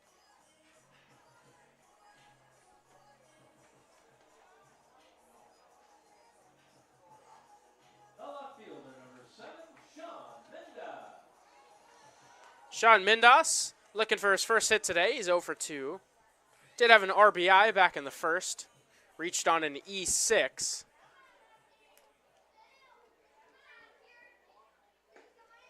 First pitch breaking ball is outside. Hitting coach Khalid Cox talked about on the pregame how everything with Sean Mindas is just consistent. He keeps a regimented approach. He does the same things day in and day out. And that's how you see the results that he puts on display day in and day out.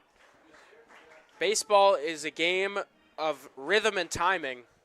Mindas keeps that rhythm with him at all times. And it really aids his game as he hooks that one foul outside of third.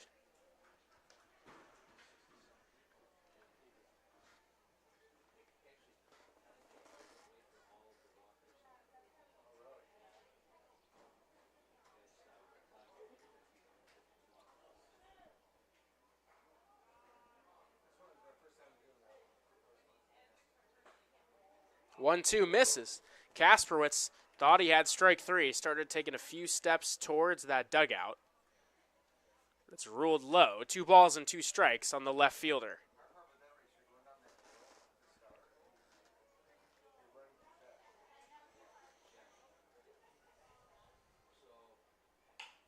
Grounded to third. Long throw across the diamond from Prey. He cuts down Mindas to retire the side. So Matthew Kasperwitz has come on and done a great job. He's throwing 3 scoreless frames out of the pen. After 4 innings of play here this evening, a beautiful Saturday night at Dwyer Stadium, the Muckdogs lead 8-1. We'll be back with the 5th inning after the break.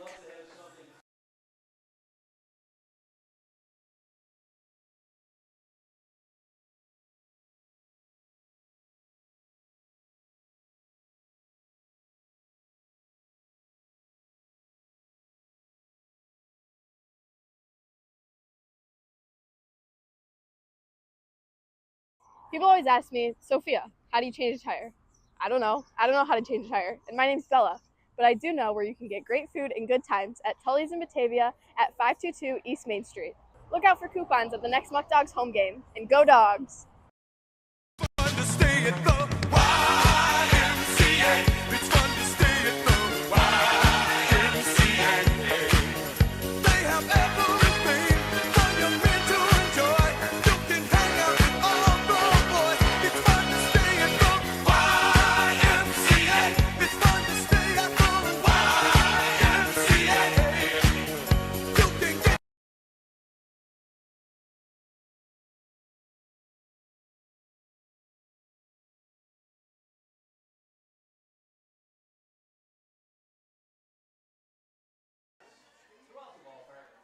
The fifth inning is brought to you by HP Hood. A touch of Hood will do you good. Walker Glayshaw has been dealing through 4 innings. He's allowed 1 run on just 2 hits. He'll face Logan Stickler, the extra hitter. He swings and misses. Stickler was hit by a pitch back in the 2nd inning.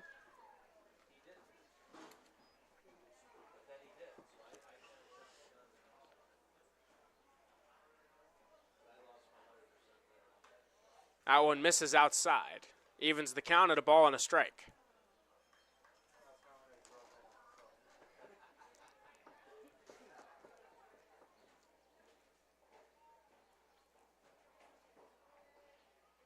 One breaking ball is in there. Glayshaw, beautiful pitch, goes ahead in the count 1-2. Something to monitor. If Walker Glayshaw just keeps on dealing, at some point he can just flip around to the right side and his pitch clock resets to 0. So that one popped up. Carreras gives it a look, but that'll go out of play. What pitching coach Grant Bickham has said is that he keeps 2 different clocks because, 2 different pitch counters. I mean, he's throwing with the other arm. It makes sense. It's just a unique part of Walker Glayshaw's game. Here on 1-2. A swing and a miss. He blows the heater by Stickler for the first out here in inning number 5. We've seen him toss some gems. Went 7.2 innings against the Red Wings a ways back. But this just may be the most sharp he's been. His most impressive performance against an Americans lineup, which has been great all year. As there's a line drive over the head of a leaping Espinal and down the right field line. It's a base hit for Graydon Miller. He's on board with 1 away here in the 5th. Glayshaw is coming off of a 4.2 inning, 4 earned run performance against Auburn back on June 27th. He struggled a bit with control, allowed 6 walks. It's been a different story today. 1 walk, 1 hit by pitch. He's really lived in the strike zone through 4 1/3 innings. First pitch to Jack Satinoff is fouled away. Satinoff grounded out in the 3rd.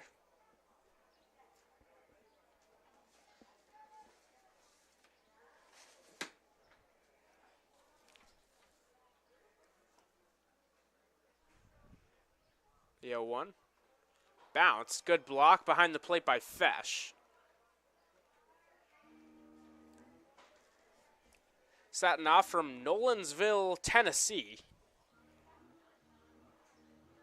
He played 3 different sports back in the day. An athlete. He flies that into center field. It chases back Castrotaro, who makes the catch for out number 2.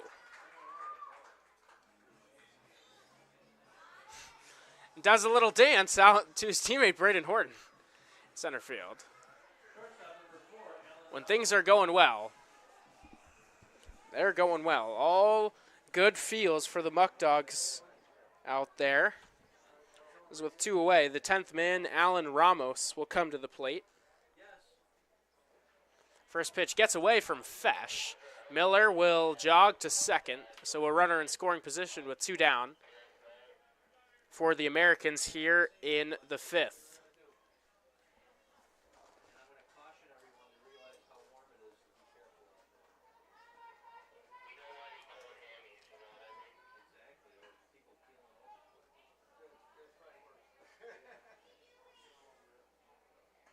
(1-0) fastball paints the outside corner.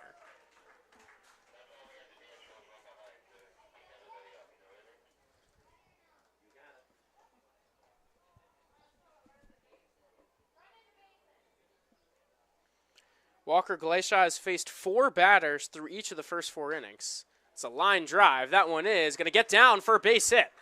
Castrotaro will flip it into second. Miller scores. It's an RBI single for Alan Ramos. And the Americans are on the board here in the 5th inning. They trail now 8-2. I was about to say Castrotaro had faced 4 batters in every inning through the first 4. Ramos was the 4th batter of the 5th, but he breaks up the trend with a ribby single. It brings Grant Moore back up. He takes the first pitch for a ball.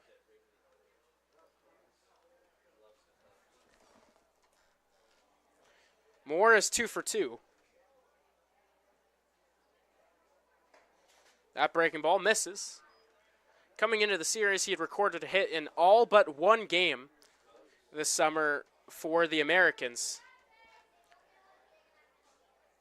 But the first 2 games, the Muckdogs stifled him. They held him hitless as he went 0 for 9. But faring better at the plate today, already 2 hits ahead, 3 balls and no strikes against Gleishaw.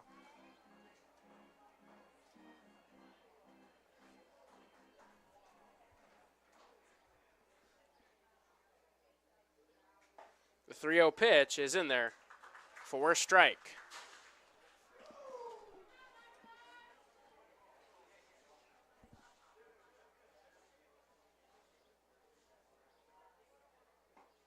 Called strike 2. Looking to make the full comeback. He was behind 3-0. Now the count full at 3-2. Ramos will be off on the pitch with 2 outs and a full count. Here comes the payoff.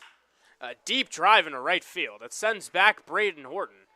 Just a few steps in front of the wall. He makes the catch for out number 3. Allowed out number 3, but it counts the same nonetheless. The Americans strike for 1 run on 2 hits. They leave 1 man left on base. After 4.5 innings of play here this evening, the Muckdogs are up 8-2.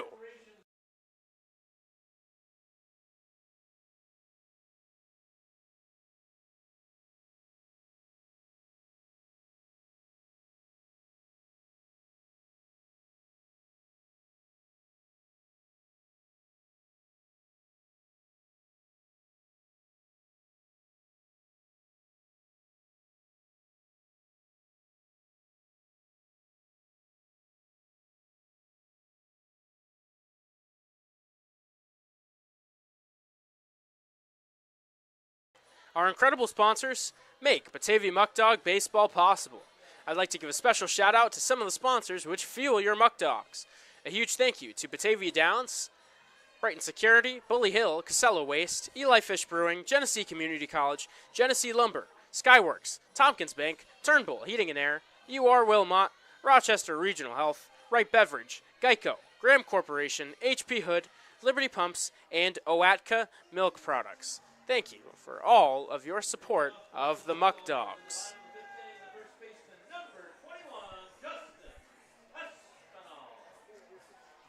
Matthew Kasprowitz still out there, on for a 4th inning. You can understand why. He's been relatively unscathed. He's allowed 3 hits through the first 3 innings. He's also walked a batter.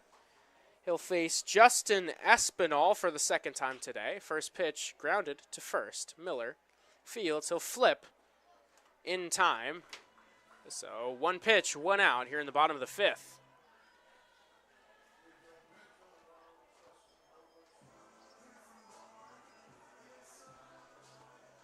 I'll bring up Cooper Fesh.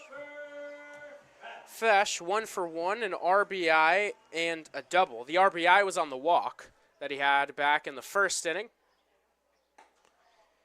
He had a double to lead off the 3rd inning. The Muckdogs loaded the bases with nobody out, but could not score.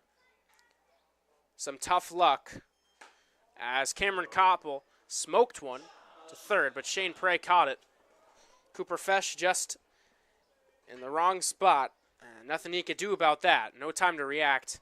He got doubled off. It was a big-time broken bat. Slow roller to 2nd. They throw out Fesh.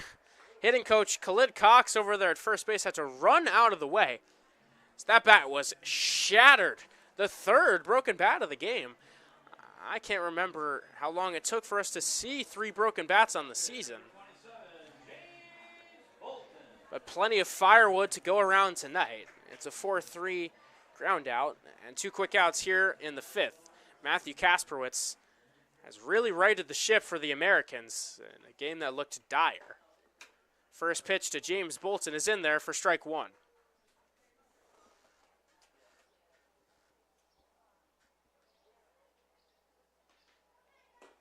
0-1 breaker misses outside.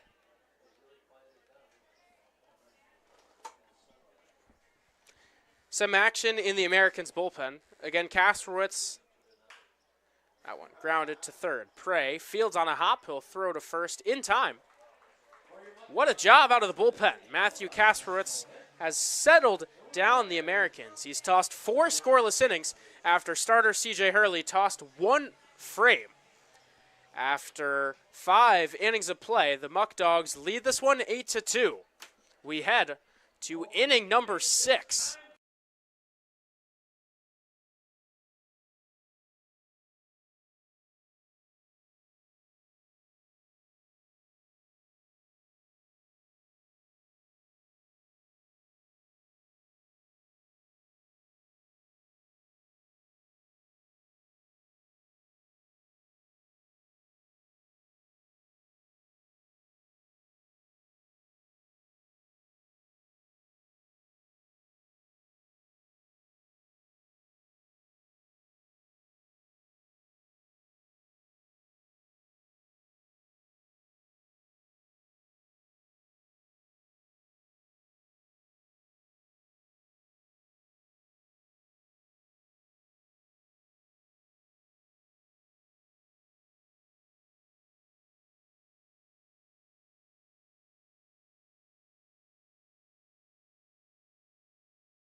Luke Rising on for inning number 6. So Walker Glashaw's day done after 5. He allows 1 run on 2 runs on 4 hits. That last run coming with 2 outs in the 5th. That chased him from the ballgame. He did a great job. From the left side of the plate, Luke Rising has been, I would say, the best pitcher for the Muckdogs this season. Making his 11th appearance, he's gone 21 innings, a 1.71 ERA, 19 strikeouts to 5 walks, a 160 batting average against, an ERA below 2, and if you take out his outing against Auburn, where he could not record an out and allowed, I believe, 4 runs, 3 or 4, numbers would be even lower. Luke Rising has been incredible this season. We'll face 2, 3, 4 in the American order, starting with Evan Core. The first pitch heater is in there for strike 1. With Luke Rising, it's simple. An electric fastball combined with excellent control and a nasty breaking ball. He's got everything that you would like and could ask for. That breaking ball drops in. Beautiful pitch. He's ahead in the count, 1-2. What he does so well, as good as anyone, is he gets ahead in the count. He gets count leverage, and then it keeps the hitters guessing. Like that. He blows the fastball by Evan Core. He had to stay honest for the breaking ball. And with the gasoline out of that right arm of Rising, there's not a whole lot you can do. He's set down for the first out here in inning number 6. Gavin Boyle comes to the plate. He's flown out to right field both times. In the first inning, gave one a serious ride. But Braden Horton was there. First pitch heater here. Rising, doing what he does best, getting ahead in the count. He pitched in game 1 of this series, tossed a scoreless frame.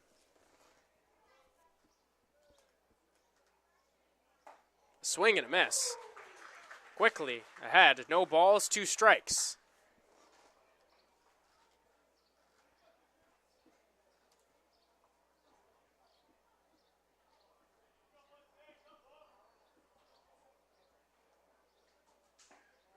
Went to that fastball again. It just missed a touch low.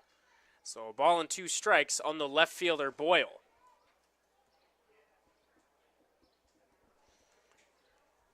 Gavin Boyle had 5 hits over the first 2 games. He's been red hot in the month of July.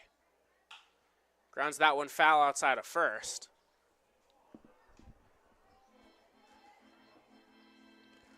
Came into the month hitting well below 200. But the numbers on the season already, with his scorching performance, are close to where he'd want them to be. Boyle, a great talent in the box. Luke Rising, though, is nasty out on that mound. He pulls the string, gets Boyle to wave through it. He struck out the first 2 batters he's seen today. 2 down here in the top of the 6th inning for Derek Gismondi. Gismondi is 0 for 2. He lined into a double play in the first, popped out in the 4th. This will be his first time against Luke Rising. First pitch hits off the glove of Cooper Fesh. It's ruled a ball.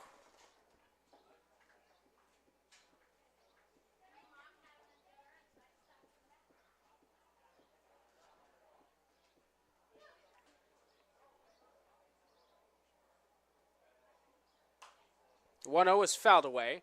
Third base side out of play.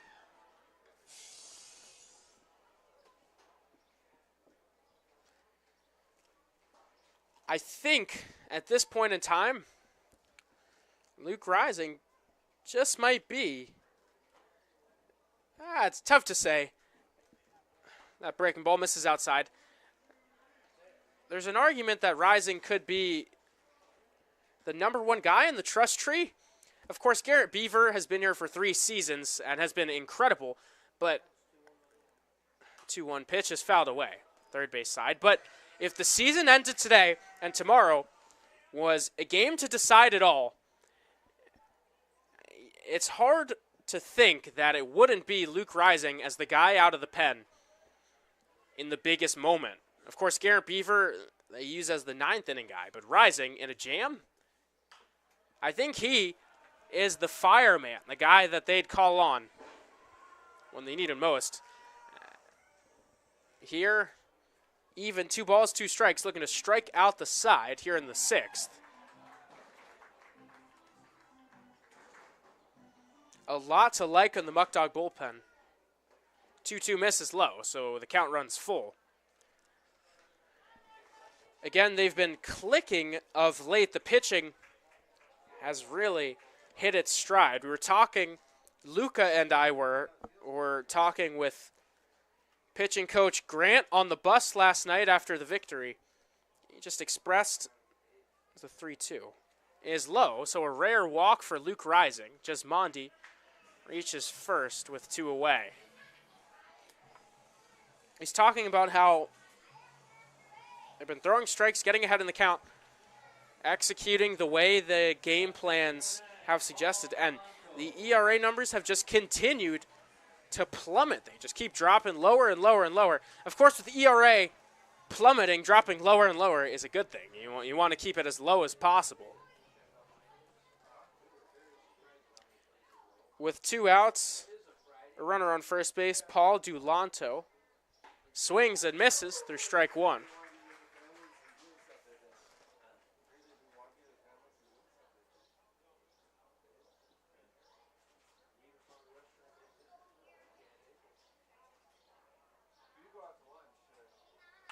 A 1 line drive caught by Omar Carreras over there at third. So 1 run left on base, no runs cross home plate. After 5.5 innings of play, the Muckdogs lead this one 8-2.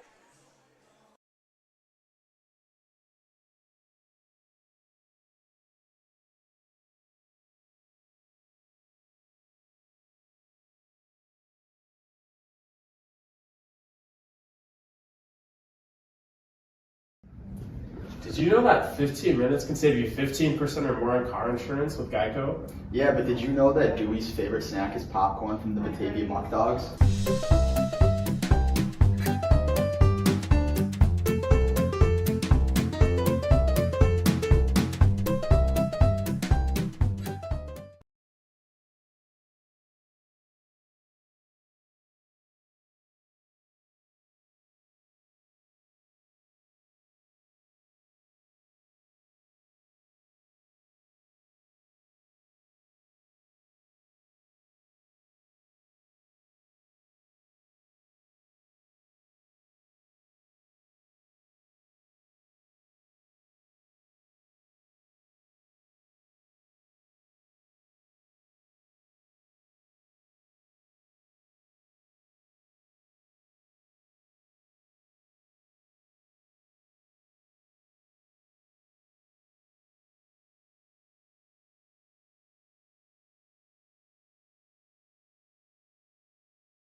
Matthew Kasperwitz still out there, on for his 5th inning out of the pen.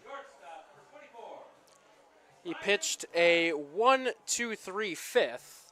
He'll face 8, 9, and 10 in the Muckdog order. I think the game plan is let him face the bottom of the lineup, and once things turn back around, when Braden Horton comes to the dish, you'll see a new pitcher. That is my prediction.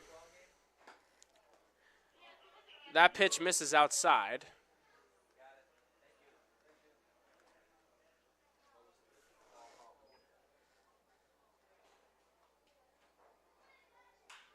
Line drive, left center field. Moore is over, makes the catch for out number 1.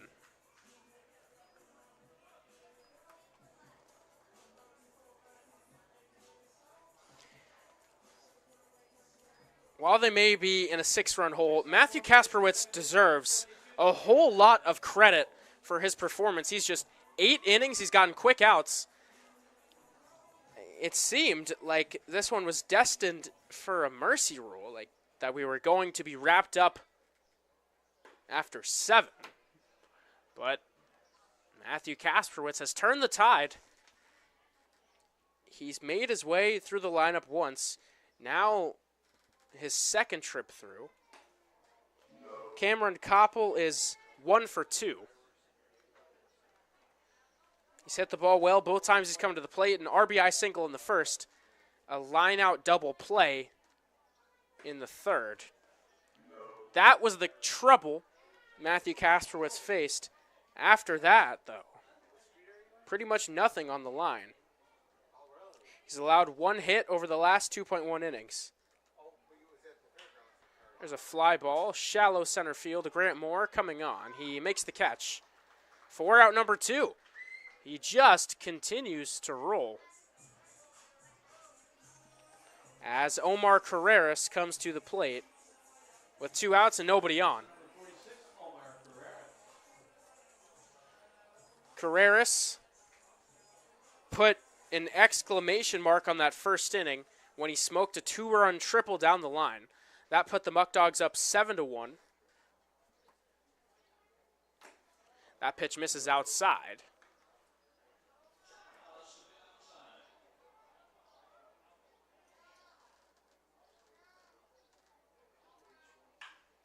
Fly ball into left field. Gavin Boyle taking a few steps to his right. He makes the catch. A 1-2-3 inning for Matthew Kasperwitz. He's set down the Muckdogs in order back-to-back innings. He's through 5 innings of scoreless work out of the bullpen. Really picking up the Americans after starter C.J. Hurley went just 1 inning. We are headed now to inning number 7. Batavia leads 8-2.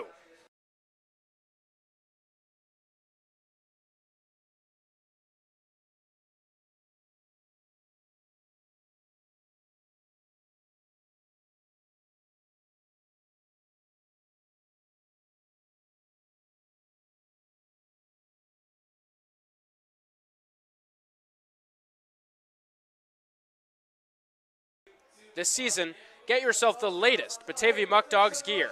Hats, t-shirts, sweatshirts, warm-ups, baseballs, and much, much more. Stop by the merchandise stand by concessions right here at Dwyer Stadium to pick up that Muck Dog gear. The 7th inning is brought to you by the Batavia Downs. Win more, lots more, at the Batavia area's premier entertainment destination.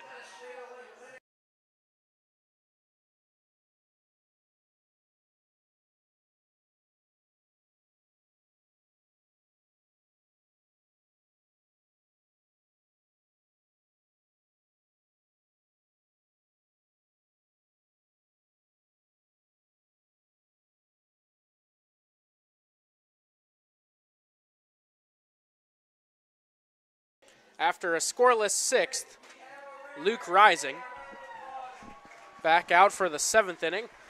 Went right through the heart of the Americans' order. Allowed a walk, struck out 2. He'll now face Shane Prey to open up the inning, followed by Logan Stickler and Graydon Miller. So 6, 7, 8 in Niagara Falls order. Shane Prey had a hitless day against Walker Glacier, 0 for 2. Also a strikeout. Now the right-hander Rising on the mound. That pitch misses inside for ball 1.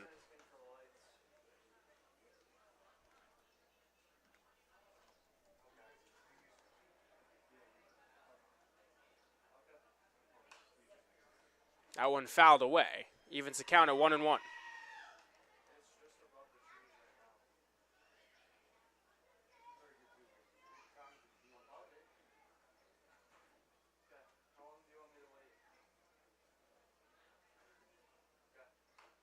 One breaking ball, fouled away, first base side. Rising ahead in the count, 1-2. And this, as has been well documented, is where he eats.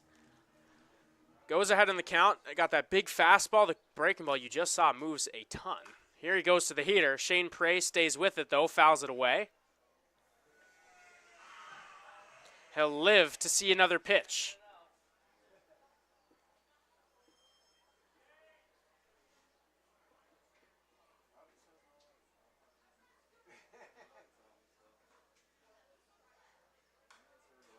Again, fouled back. Shane Prey doing a good job, but still behind in the count, 1-2.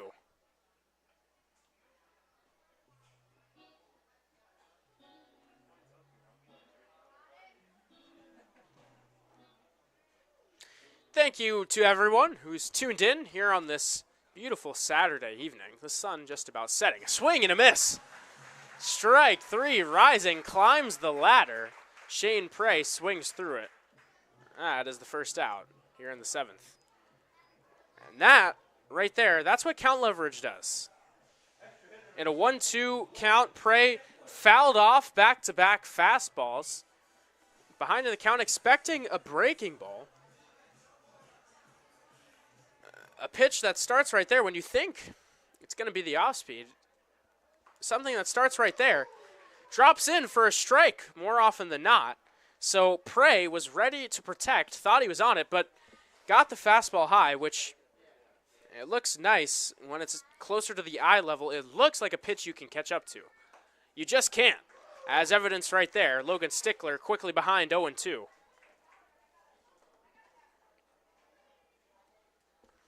Tunneling pitches, sequencing. That's a big part of game planning. A swing and a miss. Strike 3, Luke Rising. Back-to-back Ks here to open the 7th. He's got 4 through 1.2 innings. Graydon Miller will come to the plate.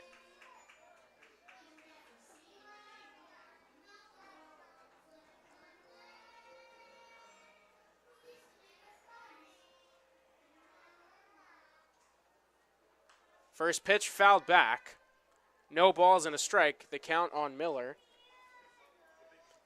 He's 1 for 2 today. He singled in the 5th inning, scored a run.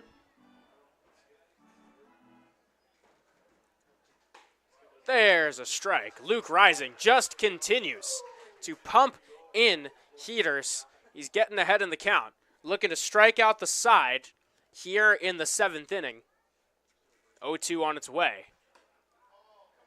Just misses with the heater. Cooper Fesh was running off the field. Luke Rising was beginning to take that stroll, just about ready to pump his fist in celebration after a dominant 7th. But it's ruled outside. It's a ball and 2 strikes. There's a called strike 3. Emphatic punch out by the umpire.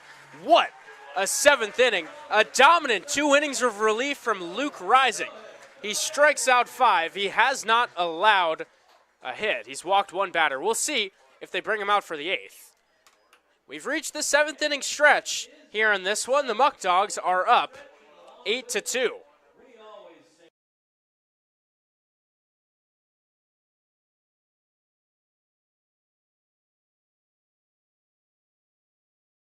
Good Muckdog fans, let's take a look at your Batavia Muckdogs upcoming schedule. Tomorrow, they finish out this 4th of July weekend with a matchup against the Buffalo Diesel. That one begins at 4 p.m. There will be a post-game catch on the field. You won't want to miss that. Your chance to take the diamond at Dwyer Stadium like your favorite ball players on the field do. Then the Muckdogs go on the road. On the 8th, they travel to Auburn. On the 9th, they're in Geneva. So 2 big games.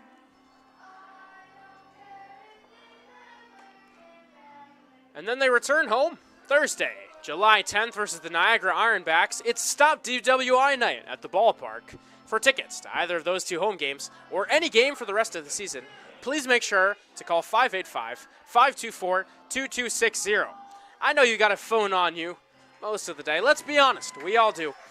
So dial that number. If you don't call it soon, you're going to have to wait until 2026 to see the Muckdogs in person. So please make sure. Call 585-524-2260. Why not? Come out to the ballpark, have some fun. In the sun this summer, Matthew Kasperwitz is out of the ball game. He tossed a stellar 5 innings of relief shutout to keep the game alive. The new pitcher is Austin Barton. Barton from Kitchener, Ontario. He has made 5 appearances. This will be his 6th. He started 1 game, a 12.46 ERA. He allowed 1 run but was unearned. His last time out, June 28th versus Jamestown. He'll face the top of the order, beginning with Braden Horton.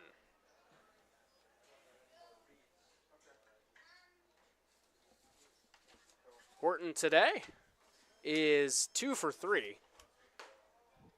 Had 2 hits as part of that 8-run first inning. That's been all the scoring for the Muckdogs, but with the way Walker Gleishaw and now Luke Rising have twirled it, that's all they needed. Sort of similar to last night, albeit they scored double the runs tonight, but the Muckdogs put up 4 in the first. They did put 3 more runs on the scoreboard throughout the game, but the pitching has just been dominant. So there's a strike. It's 3-1 now on Braden Horton. I believe, I could be wrong, I believe he's brought out a new bat. Bright blue. Let's see if he can get his 3rd knock of the day. Using it.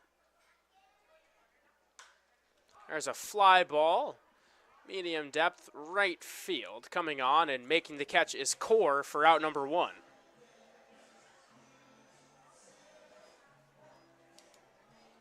Tyler Castrataro, another guy with 2 hits. The Muckdogs have 8 runs on 8 hits today. Horton and Castrataro combining for 4 of them. First pitch breaking ball from Barton is high. Just giving you all an update on what's going on around the league. The Tarp Skunks ended up pulling out the victory. They beat the Ironbacks 16-12. In Auburn, the Doubledays taking care of business after dropping one to the Red Wings last night. They're up 13-3. That game in the 6th inning. The Pilots with a healthy 8-1 lead over the Pioneers in Elmira. A loss from the Pios would drop them below the Pilots in the standings. Don't think people would have expected that a few months ago, but Newark started strong. They've scuffled as of late, but the Pioneers just haven't quite had the same level of success this season that they had the last two. The back-to-back West Division champions staring right at the reality that they very well may not even make the playoffs this summer. Tyler Castrataro drew a walk. It brings up Jackson Inman, who grounds that one out to second, fielded cleanly. Second for one, on to first. A double play.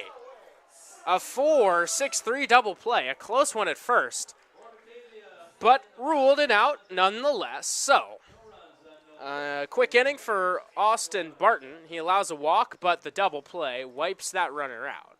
After 7 innings of play, the Muckdogs lead this one 8-2.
Luke Rising back out for a 3rd inning of work.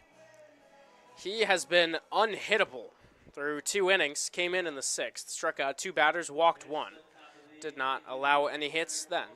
Struck out the side in the 7th against 3 batters, 3 up, 3 down, 3 Ks. So 5 strikeouts. He's faced 7 batters. He'll face 9, 10, and 1 in the American order. Here in the 8th, starting with Jack Satinoff. First pitch heater is in there for strike 1.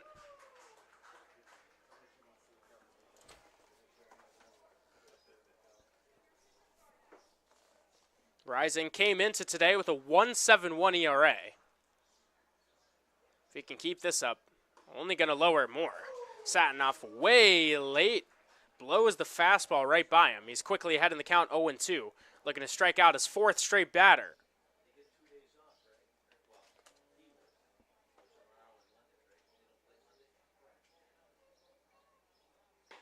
A called strike 3. Luke Rising, fist pump. He's fired up out there. He's set down 4 straight via the K. It's his 6th strikeout through 2.1 innings. 1 down here in the top of the 8th inning for Alan Ramos. Ramos had an RBI singles last time up. Skip Martinez is going out to the mound. He's going to take Luke Rising out of the game. I think this is a pitch count related decision. Obviously, Rising has been absolutely rolling. Of course, it's a tough balance. Luke Rising, a starter all spring for RIT. He was tremendous, so they use him a ton. He comes here for the summer, and of course, it's hard to take a guy out when he's pitching like this, but you got to save their arms, prioritize rest, recovery over draining guys when there's still a month left of season. Luke rising out, no letdown with the next man into the ballgame. It's Garrett Beaver. Garrett Beaver on the season has been incredible. As per usual, his 3-year Muckdog career, he's got an ERA just a tick above 1. He's making his 9th appearance of the season. He's gone 9 innings, a 1 ERA, 9 strikeouts to 5 walks. Beaver last pitched on July 2nd. He struck out the side versus the Ironbacks. Walked 1 batter, did not allow a hit. He comes on with 1 out here in the 8th with the Diesel tomorrow and an off day on Monday. Just trying to keep Garrett Beaver regular. With all these big leads, not a lot of save opportunities. He's got just 1 save on the summer, so trying to find a way to work him into games. He'll face Ramos, Moore, and if it gets to him, Core in the 8th inning. No type of action, nobody even standing up in the Muckdog bullpen, so if things go to plan, Garrett Beaver is going to be tasked with getting the final 5 outs. Sean Mindas getting back into his positioning before Beaver gets ready to come home with his first pitch of the day. A swing and a miss for strike 1. Tonight, you're seeing the ideal playoff formula for the Muckdogs. Starting pitcher, give you a strong 5. Well, Glacier went through the lineup twice. So there's a swing and a miss, strike 2. Glacier gave him 5 innings, went through twice. Went to Luke Rising, who was absolutely dominant, and now handing the ball to Garrett Beaver, looking to close the game out. That, once we get to late July and August, is going to be the formula for success. Of course, some other arms like Evan Hollinsworth, Irwin's Branch will work their way into that playoff formula, but I think in a dream scenario right now, those are the arms out of the pen to bring home a Muckdog championship, but a ton of depth. You can't use all these guys every single day. That depth is going to come in handy. Here comes the 2-2. A swing and a miss. Strike 3. Garrett Beaver picks up right where Luke Rising left off, sets down the first man he sees via the K. 5 straight Americans have struck out as Grant Moore comes to the plate. Just to bring up a few more names that could play vital roles out of the bullpen. Jake Sliz has an ERA under 2. And I think at the moment, as that one grounded outside of first foul, at the moment, he very well may be the 5th or 6th option out of the pen. The Muckdogs pitching is getting hot at the right time. They've found their groove. Already first in ERA. They've allowed 2 runs through all 3 games of this series against the Americans.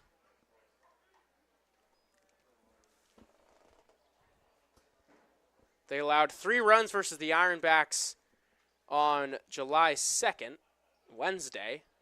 And then in the doubleheader against the Ironbacks, 4 runs over 14 innings. So a week's worth of dominance out on the mound as Garrett Beaver gets Grant Moore to wave through that breaking ball. He's ahead in the count 1-2.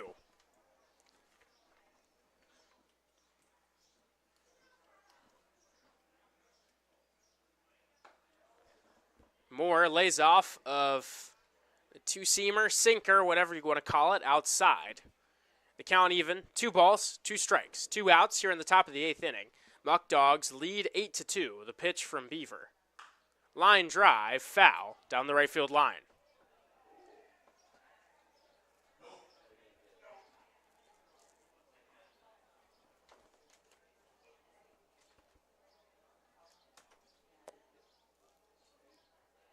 Every run for the Muckdogs today came in inning number 1 as there's a grounder out to second. Koppel fields, he's going to have to hurry. The throw is past Espinal.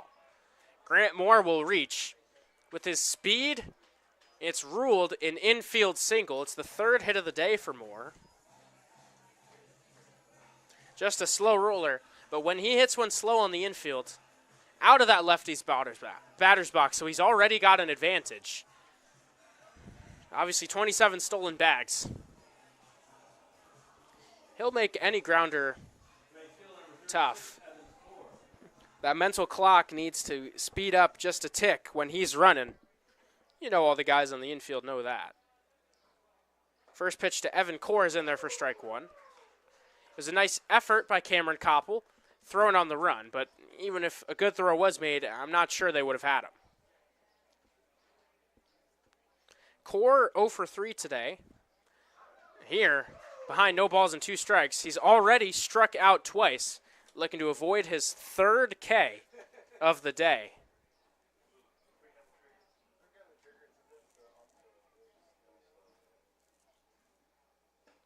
Check swing.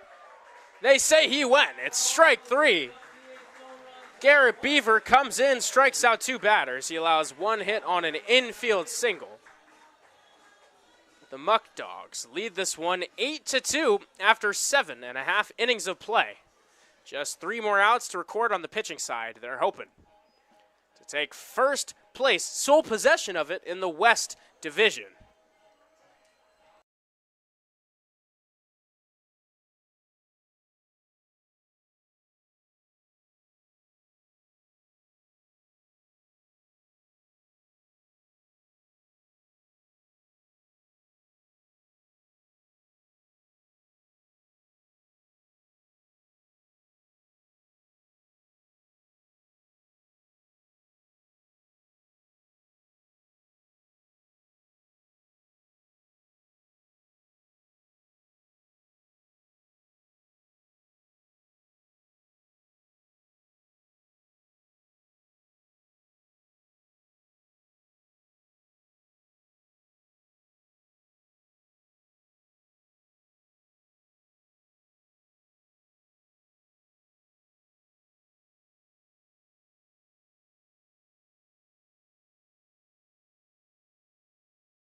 The Muckdog offense has not scored since the first inning, but it really hasn't mattered. The pitching has been lights out. The Americans have also scored just 1 since the first. Walker Glayshaw, Luke Rising, and Garrett Beaver have been exquisite. As the first pitch hits Sean Mindas, Austin Barton still on the mound for a second inning. Mindas on, though, to lead off the frame.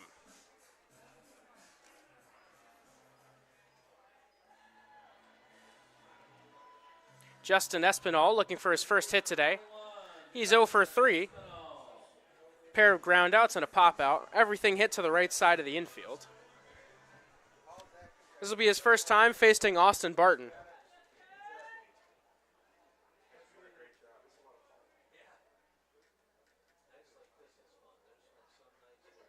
Swing and a miss, strike 1.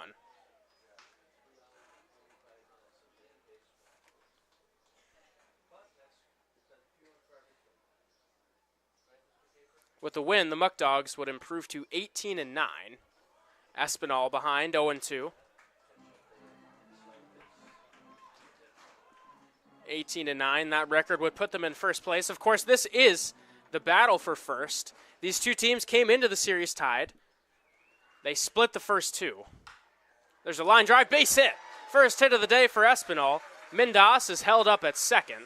Runners on first and second with nobody out here in the bottom of the 8th inning. The Muckdogs looking to tack on some insurance runs. Maybe even go for the mercy. They need 4 runs to wrap this one up in 8. Cooper Fesh has fared well at the plate today. 1 for 2, a double, an RBI. Also a ground out. That was his last time up back in the 5th. There's a deep drive to right field. Not all that deep. Jumped the gun a little bit. Tagging up for third is Mindas. He will make it there. The sound off the bat was enticing, but just was off the end a bit too much, so Fesh is retired. An insurance run 90 feet away from scoring. Runners on the corners, one away for James Bolton. Bolton, another guy who's had a success. 1 for 2 in RBI.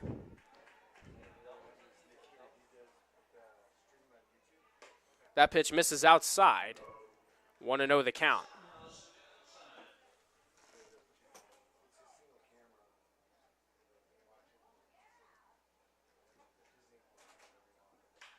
There's a fly ball into right field. It sends back Core. He's still going back. Catch is made a few feet in front of the warning track. Both runners tag. Espinal into second. Mindas scores. The Muckdogs take the lead. Extend the lead. Already in the lead since inning number 1. They're up 9-2 now. Runner on second base with 2 away. It's the second ribby of the day for James Bolton. Second straight day with a sac fly. It brings up Brian Fry.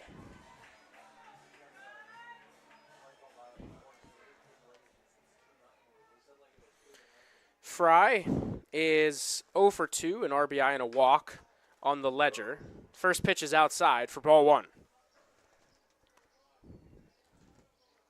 So just for good measure, the Muckdogs adding another run. Let's see if they can crack double digits. That one fouled back.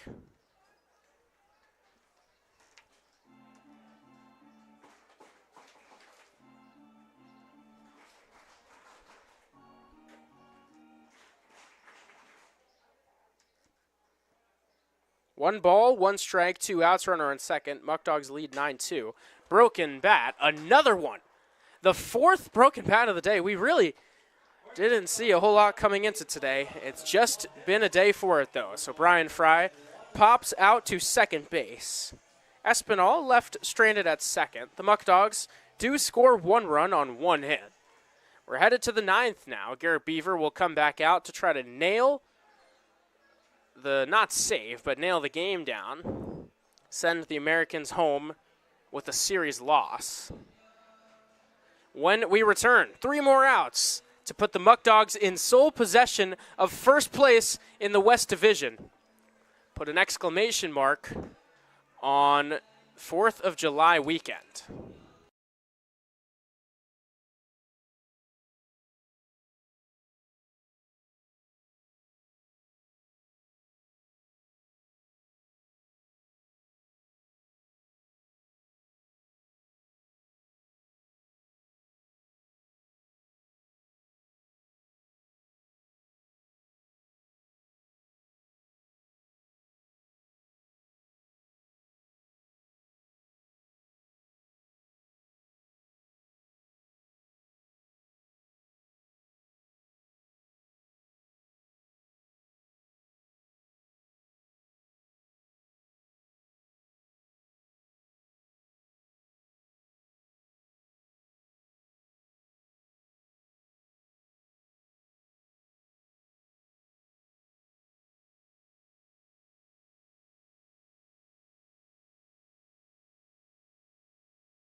Garrett Beaver will face 3, 4, 5 in the Americans order here in the top of the 9th.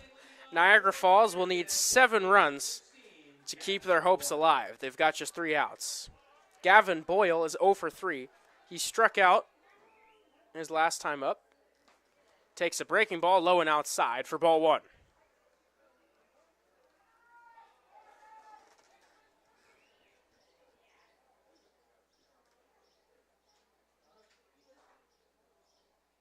Swing and a miss. Nasty pitch there to even the count at 1s. Beaver came on with an out in the 8th inning. He struck out 2 batters, allowed an infield single to Grant Moore. That pitch misses outside.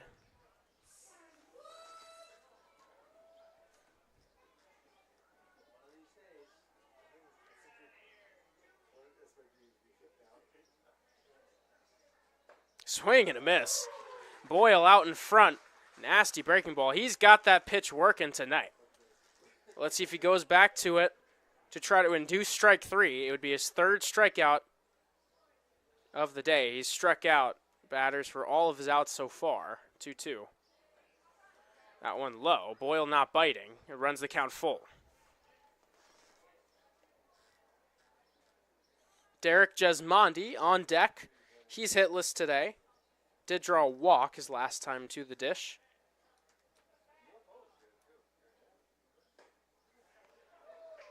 They appeal down to first. Boyle did not go, though. The pitch was inside for ball 4. So a leadoff walk for the Americans. Up comes Derek Jesmondi. Jesmondi 0 for 2. The Americans just need base runners to try to stay alive. It'll be a long, long road back to try to taste victory. The odds definitely not in their favor.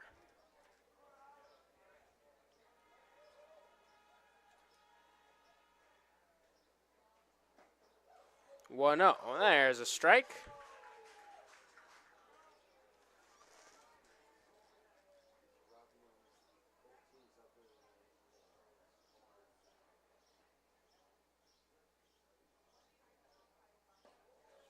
Called strike 2. That thing just moved like a frisbee from Garrett Beaver. He's ahead of the count, a ball and 2 strikes. I think he's going to go back to it again, this time on the back foot. Goes for the back door instead, but misses outside.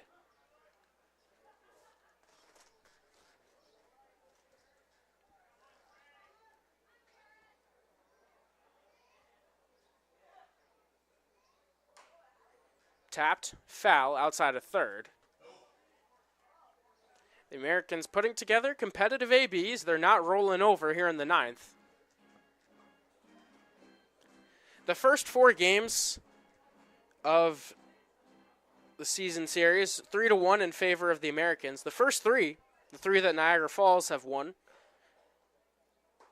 As there's a called strike 3, that one goes back to the back door. It freezes Jesmondi. It's the 3rd strikeout through an inning of work for Garrett Beaver, as there's 1 away.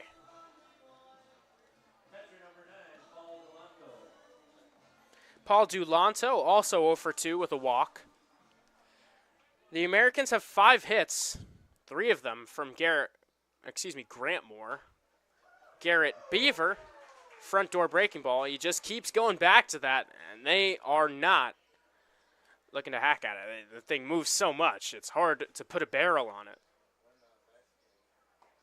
Right back to it, but that one misses low.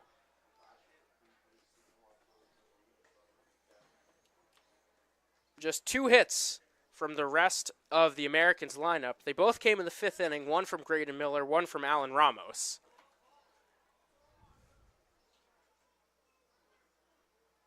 Swing and a miss. Just nasty breaking ball after nasty breaking ball. Ahead on Dulanto, a ball and 2 strikes.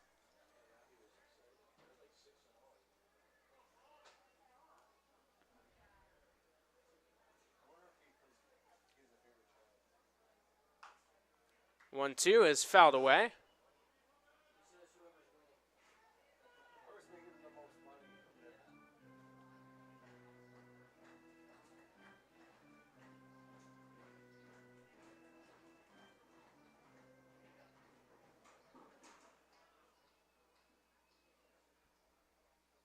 Swing and a miss. A nasty breaking ball. That one about a foot off the plate. It bounced in the dirt.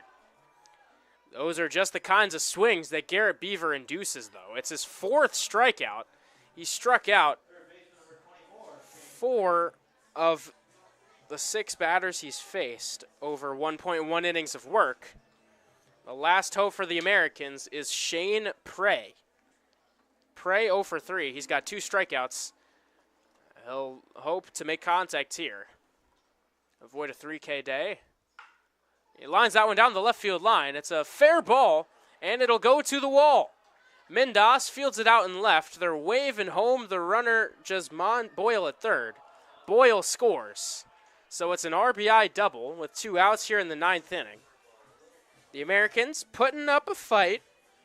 Shane Prey collects his first hit of the day, the 6th for the Americans. As now it's 9-3 Muckdogs.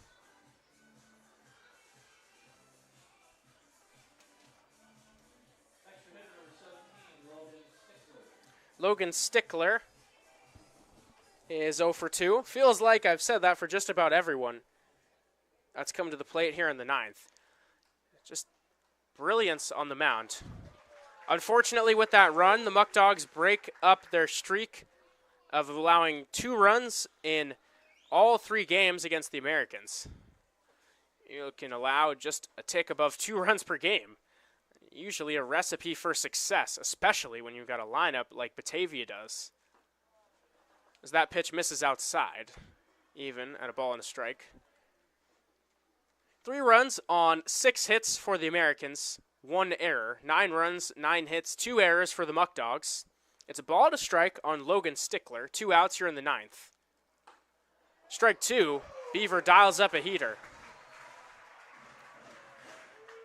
And the Americans are down to their final strike this evening. On a day where the Muckdogs made a statement early, put up 8 in the first. A swing and a miss. Strike 3. Garrett Beaver strikes out the side in the 9th. And the Muckdogs win it 9-3. They take sole possession of first place in the West Division. With less than 20 games to go here in the regular season. They put up 8 in the first. They never relinquished that lead. In fact, never closer than a 6-run ball game. In control from the first to the 9th. A brilliant team victory. The pitching staff, kudos. Walker Gleishaw, 5 strong innings, allowed just 2 runs. Luke Rising, absolute filth out of the bullpen. Garrett Beaver allows a run in garbage time, but was absolutely disgusting. 1.2 innings, 5 strikeouts. A big series win for the Muckdogs. They've won 2 straight now. They've won 2 out of 5 against the Americans. They still play 3 more times the rest of the way. They'll look to pull out the season series victory. Just a very well-played ball game for the Muckdogs. They return to the Diamond tomorrow. It's an out-of-league game as they'll face the Buffalo Diesel. I've been Nikita Lohman taking you through this one. Before we go, give a special shout-out to some strong offensive performers already shown love to the pitching staff, which was incredible all series. Tyler Castrotaro had a strong day, reached base 3 times. Omar Carreras had a 2-run triple in the first inning, 2 ribby day, 3-bagger for him. Going through the lineup, a ton of contributors. Everybody reached base at least once tonight, so just a good team victory. They put up 9 hits, 9 runs. Thank you all for tuning in to now the first place Batavia Muckdogs baseball here on the Muckdog Baseball Network. I've been Nikita Lohman. I wish you all a great rest of your Saturday night, and I'll see you all back here tomorrow at Dwyer Stadium, 4 p.m., as the Muckdogs take on the Buffalo Diesel. Good night, and so long.